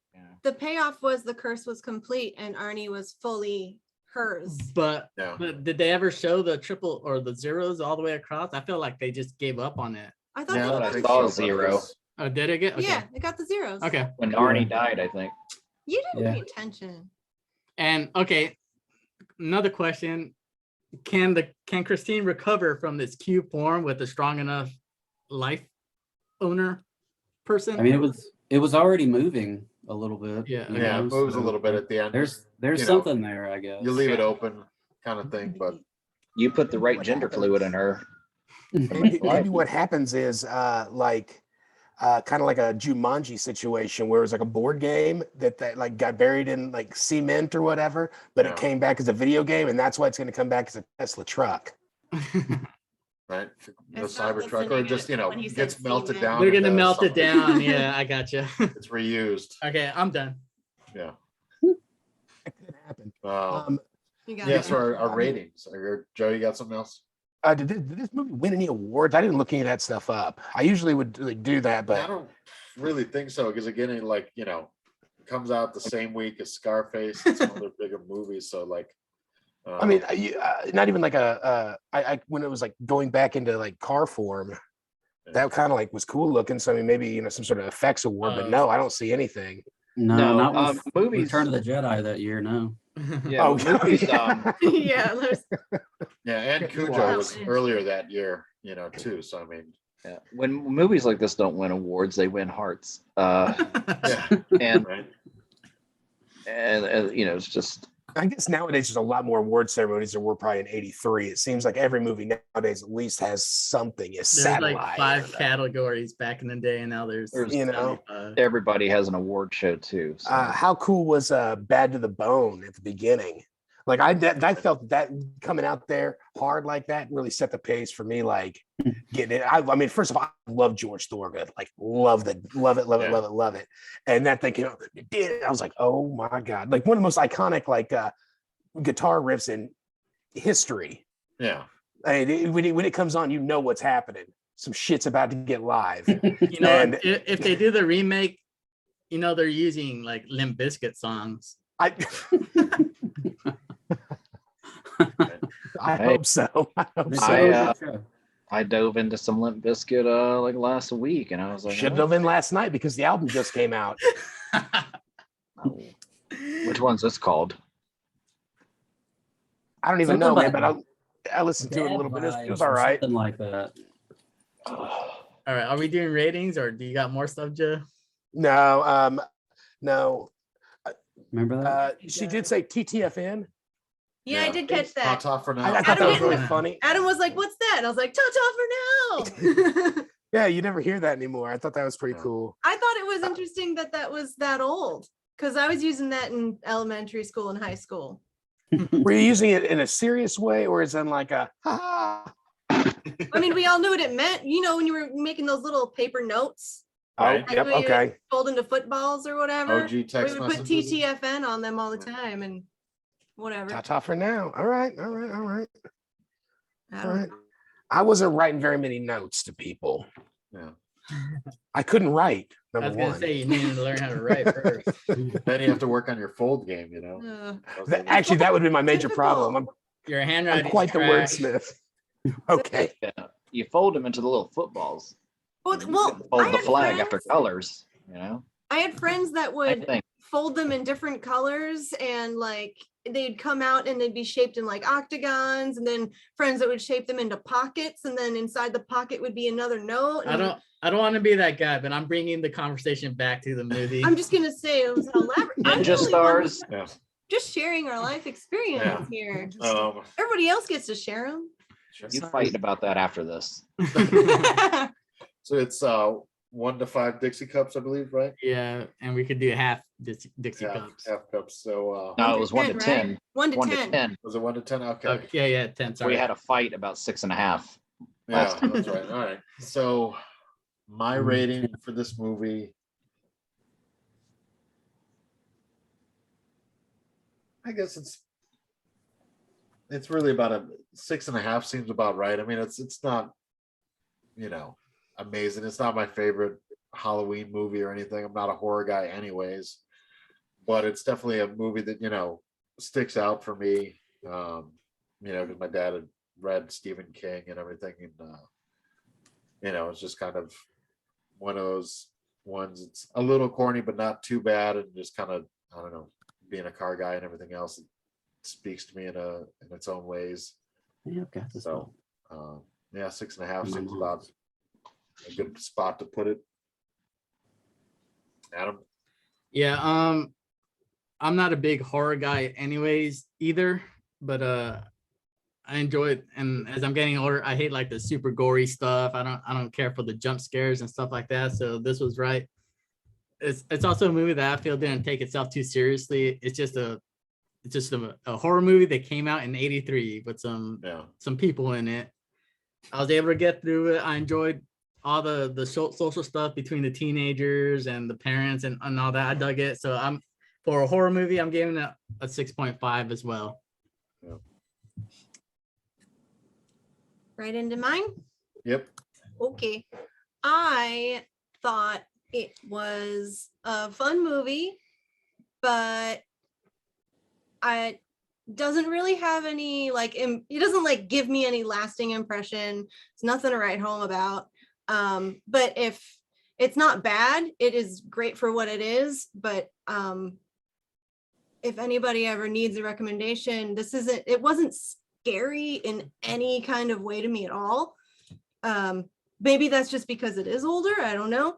I'm used to different tricks, but if someone asked me for a horror movie today, I wouldn't be like, definitely watch Christine. If somebody asked me for a goofy horror movie, I'd be like, definitely watch Christine. So personally, I'm gonna give it like, I feel like it's like a 5.25, like a 5.25 almost. Halves. All right, fine. I'm gonna give it a 5 because I'm pretty neutral about it. Like it was fun. But if it was on TV, I have no problem walking away from it. Like I'm like, oh, Christine's on, I have to watch it. Yeah, I'm not compelled. I feel pretty neutral about it, and so 5 is where I'm gonna go. Sure. Joe?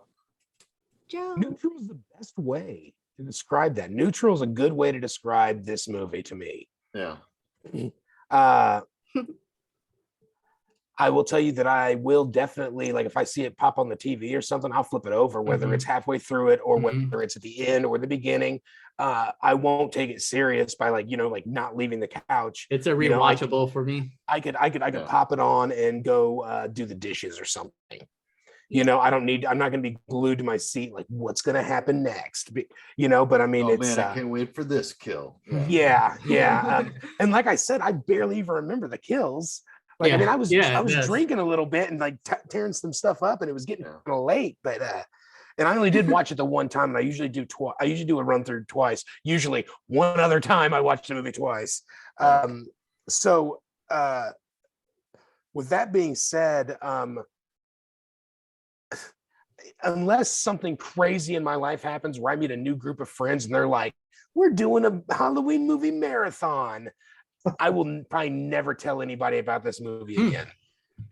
I mean, if someone asks about iconic cars, I'd maybe be like, "Yo, Christine's got one."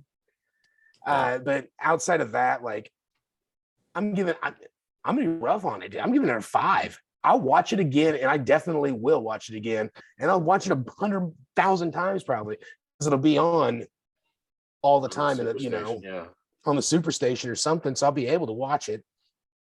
But I mean, am I telling anybody about it? Like, it's like a great Halloween movie? Probably not. 5. That's it. 5. Yeah. You, Jack? Well, you guys are pissing me off.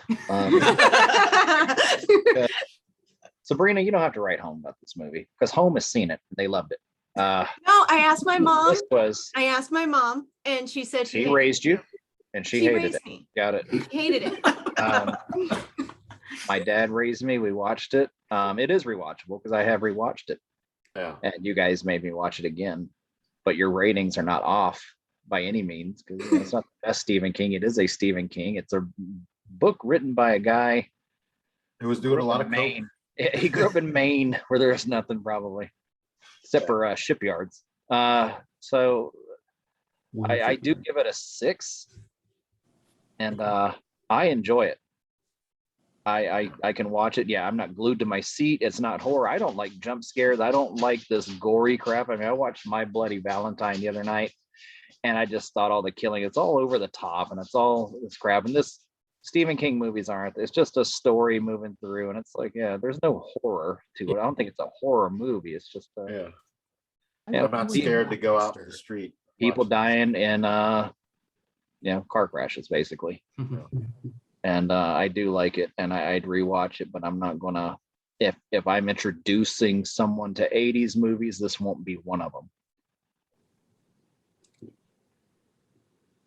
Marshall? I thought you said they were pissing you off as like you were going to review it better. Yeah. You really set us up. You really went all cul-de-sac and just came right back to where I want to give that review a 5. I'll break from everybody else a little bit, and maybe it's a nostalgia piece. I don't know, because I did grow up with it. Like I said, we didn't go to the theater. We actually saw Sudden Impact. We didn't see Christine in the theater. We rented it later. But I'll do anything John Carpenter. I do like horror movies, and there really is no gore in it. There's no gore at all. And the only jump scare with a stinger is the headlights coming on. That's about it. Yeah. But I'm gonna go up. I'm gonna give it a solid. For me, it's an 8. If you're going a 10 scale, for me, it's an 8. Dixie cups. you know, yeah, all right, I'm sorry, 8 Dixie cups.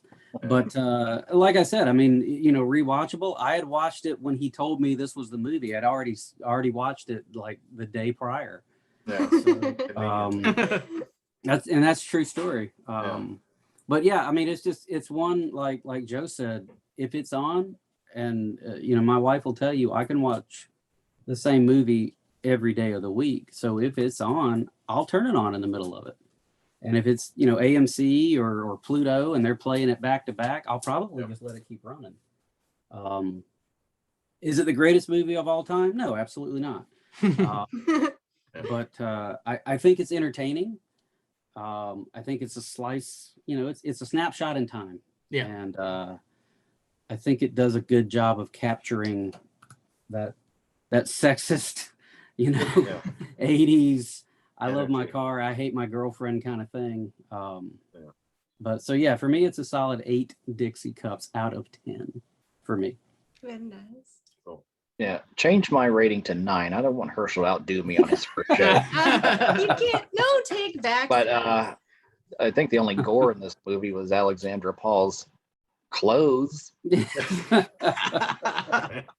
Oh snap! Or her half-eaten piece of hamburger that gets coughed up the drive-in. I mean, that's probably about the goriest thing in the movie. There's nothing happens on screen, you know. Yeah, that's the first time she's choked on meat. Oh my goodness Okay, gracious. all right. Sio. It's it hard goes to back believe. the you know, like the Jaws and everything else back then.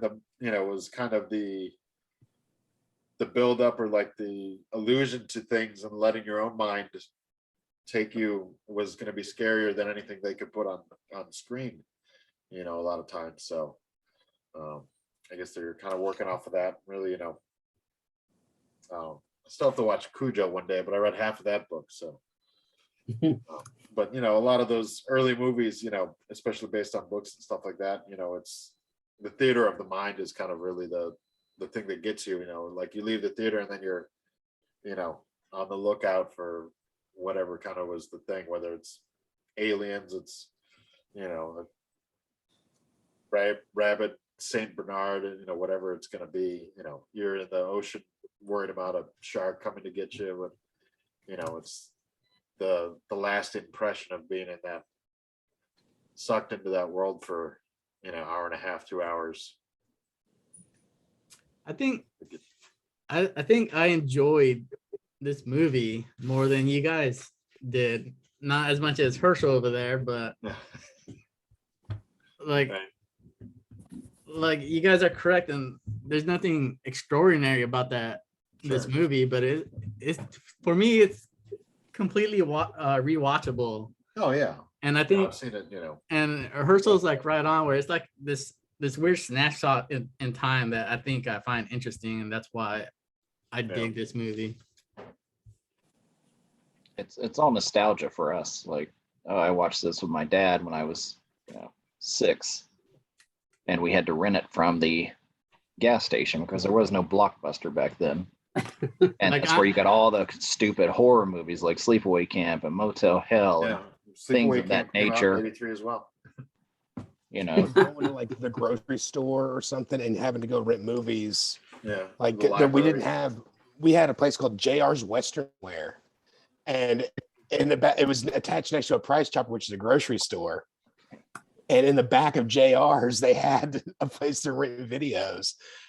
It was like super weird. Like when I look, you know, and then we got a Blockbuster in my town eventually. But I mean, before that, it was, you know, everybody went down to JR's, had your little JR's card. We had Rapid Video. A what? Rapid Video. That was our local movie rental spot. And what? Just have. When I was first in Cleveland, we had Old World movie rental or something like that. Was because that was like the neighborhood or whatever was like Old World. We used to have like the Old World summer like fair, whatever, and all that kind of stuff. But yeah, and then when we moved out to the suburbs later, we got a Blockbuster and a Hollywood and all that. But yeah, We didn't. We had the Video Movie Center. We didn't get a Blockbuster until, I don't know, it was sometime in the 90s, man. Yeah, same. Yeah, well, they just blew up. showed up everywhere. My What killed hometown never me- had a Blockbuster. Oh well. Now I have You're now I missing have out. Blake Hudson's Netflix account. What's funny to me is like old Video Movie Center. You used to have to take the empty box up to the counter, and everybody like it was back behind, freaking bulletproof glass, and you give them the empty box, and then they would give you the tape. There was no tapes out there for you to grab. Yeah. I But remember like now nobody cares. It doesn't matter. Well, nobody. I don't think anybody rents like that anymore. Redbox. That's all anybody does. Yeah, it's about the closest. If you do get. that. Yeah. Adam knows about that shit. Yeah, he does. I think we got a movie gallery first before Blockbuster hit our town. So you get all your Nintendo games and stuff from there. Nowhere around. Coal fires. Sorry. Something more important going on. You, Herschel. What? I'm sorry. You yelling at the kids? Yeah, the wife. Oh, Yeah, right. All right, let's start wrapping up. Yeah, Make so, me turkey pot pie. We're doing Where's that meatloaf? we're doing the wheel or Sabrina's pick and then Sabrina's the wheel. pick first, and then the Okay. Okay. All right. So, God, this was a lot of pressure on me. tell us your genre and year. So my genre is horror, and it Okay. has to be between 2010 and 2019. Yeah. Pretty bad. Pretty bad. I tried Yeah. to go back, be 2016 and earlier, just so that it felt like it was a little bit farther away. Sure. That being said, there's some really good ones in like 2019, 2018, but before then, it's fun. Yeah. So the movie I ended up picking is Better Watch Out. It came out in 2016. It has an IMDb of 6.5 stars out of 10, and Rotten Tomatoes 89%. It's starts out kind of like, I've never seen it. Let me just preface it. I've never seen it. Has anybody seen it? Has anybody seen it? No. Can't say so. Okay, cool. That's a good one. So it starts out with these like 10 or 12-year-old boy that needs a babysitter. Parents go out, hot babysitter comes over. Wait a minute. The night takes a turn for the worse. She gets a creepy phone call or something or other happens. Wait a and minute. stuff ensues. There's apparently a big twist in this. And I looked it up a little bit, but I don't want to ruin it for you guys. It's really interesting. It takes place in the winter. I was trying to find movies that took place in the winter time or closer to the holiday season, since we're going to be talking about this in December. So I was trying to bring it back there. It does have a comedic, like more dark comedy horror aspect to it. They're trying to kill him. And here there's a cool references to kind of like an evil Home Alone situation. Cool. So I thought all of those things sounded really interesting, and I'm curious to how it goes together. And since it got so many fun reviews, I figured it couldn't be too bad of a pick. Yeah. Comedy, horror, thriller. Patrick Yeah. Warburton's in it. Yeah, That'll be fun. yeah. So it should be pretty cool. Do you have a what year did Wait you a say it minute. was? Joe's got a question. What? What year was it? 2016. See if we write home about it. Ah, We'll see. It sounds like a stranger calls. I'm gonna amend that. I think we did watch this. Patrice and I think we did watch this one. If it's the same one, it's actually pretty good. Oh, nice. Yeah. If it's Oh, the there you same go, one, guys. it's actually pretty good. Do you have a top 5, or do you want to wait until we've seen the movie? Okay, this is I did pick a top 5, and so I wanted to do a top 5 food thing because I'm interested in food for holiday food, but that's like the whole meal. But so it's kind of like 2 assignments. One, I want your favorite holiday food or beverage. It can be anything. It can be one particular cookie or one particular Okay. side dish, one particular beverage, whatever. Sure. Just one of those. But your top 5, I'm hoping for you to pick your favorite TV/movie Santa. Okay. There's a million versions of Santa Clauses in a ton of movies. And it doesn't have to be. Can I say one thing? What? And I hate being this guy because I feel like I'm always this guy. Do you want the top 5 to be related to the movie? It is because it takes place during the holiday Okay. season. Yeah. Yeah, I would think, I mean, it should be related to the movie or something thematically. Movie Kinda is makes literally sense. called Better Watch Out. Okay. Yeah.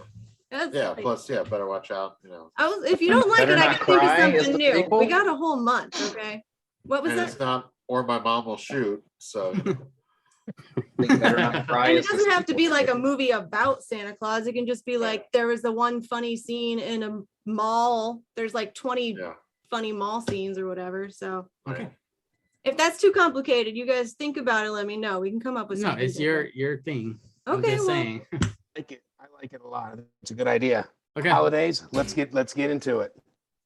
And okay. Adam does not like it. Well, I don't know. Like, I'm just gonna say it just to say it. Like, if we watch this movie and Santa Claus is never mentioned in the whole entire movie for some reason, then I don't want. That's my line of thinking. Yeah, Adam. but it's thematically though. It's holidays. Yeah, I understand. So it Yeah. fits. It Okay. fits. Adam, just make sure the camera's off when you talk to her about it later. He's so upset. I can feel how angry I'm not he is. upset at all. It's just Right. I have the December movie. I think the problem here is that nobody's seen this movie, so there's not like a way to really like base like, you know, like what if there's like a pet mouse in it? yeah. Now yeah. you can have like That's your top 5 favorite movie mice. Okay, I mean, you All know, right, like, all right. That's why you could wait to do the top 5 in the group chat. I'm gonna wait. Oh. Then, all right, Okay. that's the tentative one until I can think of something else because Sure. you guys are clearly distraught over it. No, I don't mind it. I've I already think it's got good. 4 of the Santas in my head. I got like I'm already going through my Santa list. I Yeah, mean, yeah. I was like, got it. Top 5 Santas. I know them. I think. like I was think saying, I like I dabble. know I got Santas. I'm just saying, like I just don't want to watch the movie and there's like zero I get Santas. you. I get you. It's not as obvious as a car. yeah. So it's like this movie has no obvious Yeah. thing to pick. I mean, what's your favorite home invasion? You know? Yeah. I got 3 of those already. Oh, shut up. He's from Fresno. He's had a few in real life. Okay, all right. So that we'll table it for now, okay? Yeah. Tentatively though, I like it. Tentatively Santas. I thought that was gonna be That's so all I'm fun. saying is like you don't have to make all your decisions right Oh, All right. we're gonna get divorced over this. All right. So we're doing the wheel. Who's next? now. What do I have to take out? Horror. Definitely Horror, take out what do horror you 'cause that's tend 2 to- in a row. 80s horror and 2010 horror. This is pretty neat. The wheel. Yeah. Stuff on it. All right, I'm just gonna spin it once. Who's And this is who's next? Who's Who are you picking? spinning it for? Me. Chris? I think Joe's last. Okay. Are you guys ready? Go. Yeah. Yep.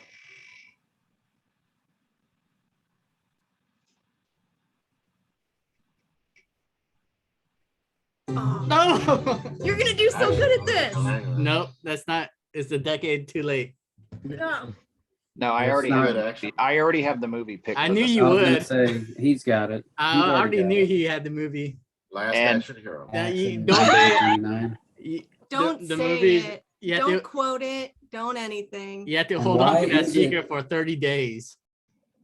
Which movie did you pick, and why is it Demolition Man? It won't Chris- be Mission. Okay. Then All right, so that was 90 to 99 action, right? yeah. Yeah. And you have to hold your decision until. I am going to go ahead and give it away. No. No, don't. The You're guy whole who ruining played- it. show. The guy who Stop played the it. shop owner. La, la, la, la, la. He muted you. Done. Got it. Own it. We'll watch it later. I muted you. He said, please turn on my mic. I think my sex tape came out in the 90s. Oh god. You're muted No, again. they took horror off the table. All right. Look, he looks so sad You now. You want to close this out, Andy? Yeah. Herschel, thanks for joining us as the Are you gonna come back, special Herschel? guest. Yeah, and I promise, if given the opportunity, I will not pick Motel Hell and ruin yet another movie group. Yeah. Haunts me to this day. But no, seriously, I enjoy this stuff, man. So thank you for the invitation. Yes. Again, be sure to follow Average G.I. Joe Pod for C stories and the one-on-one interviews. Follow Yeah. on social media. Was it at Average G.I. Joe on Twitter? Hit any of us up if you have if you want to do a one-on-one with Adam, or we can probably do like a tag team or whatever if it's somebody that knows one of us more not intimately, but has a better rapport or history with that person to help get through the interviews or whatever. And then see stories on the 15th of the month around theirs. We had a good one with our buddy Adam 2 Orzella. And that kind of covers it. Don't forget the Spotify playlist. As we do the one-on-one interviews, we add to the playlist with song recommendations. So it's a good listen of a good variety of songs. Yeah, anything else, Adam?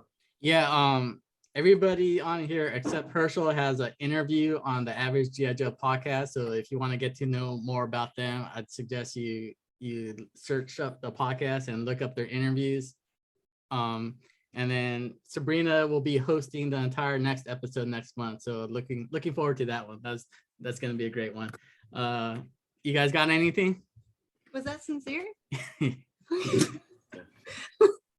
All right. Say bye, everybody. Wait, Joe's saying something. Oh, You I'm just looking forward to the whole thing. Like that's why I'm glad I didn't go like second or third or anything, because Yeah. I don't know if I can do the whole show. are you getting a feel for it? Yeah, I'm trying. It's weird, I don't know, it's intimidating. It's a lot, for sure. that's how I felt about my pick and stuff this time, because I was like, oh god, I'm not a movie buff at all, and so I know all of you are, so it was a little bit nerve-wracking. But it makes it awesome. I was like 15 years ago, I pretty much stopped watching movies, like except for like all the stuff that I just like liked watching when I was in the Navy. Yeah. So now I watched like the same like 15, 20 movies over and over and over again. Yeah. So no, I'm by no means, I couldn't tell you anything that's won an Oscar. Probably. I don't know. I don't know. Like Dread. All right. All right. Tentatively scheduled for the first Monday of the month. Next month, we'll have Sabrina doing, what's it called? Better watch out. Better watch out. Better watch All right. out. He hates it already. Say bye, everybody. Bye. Bye. Bye.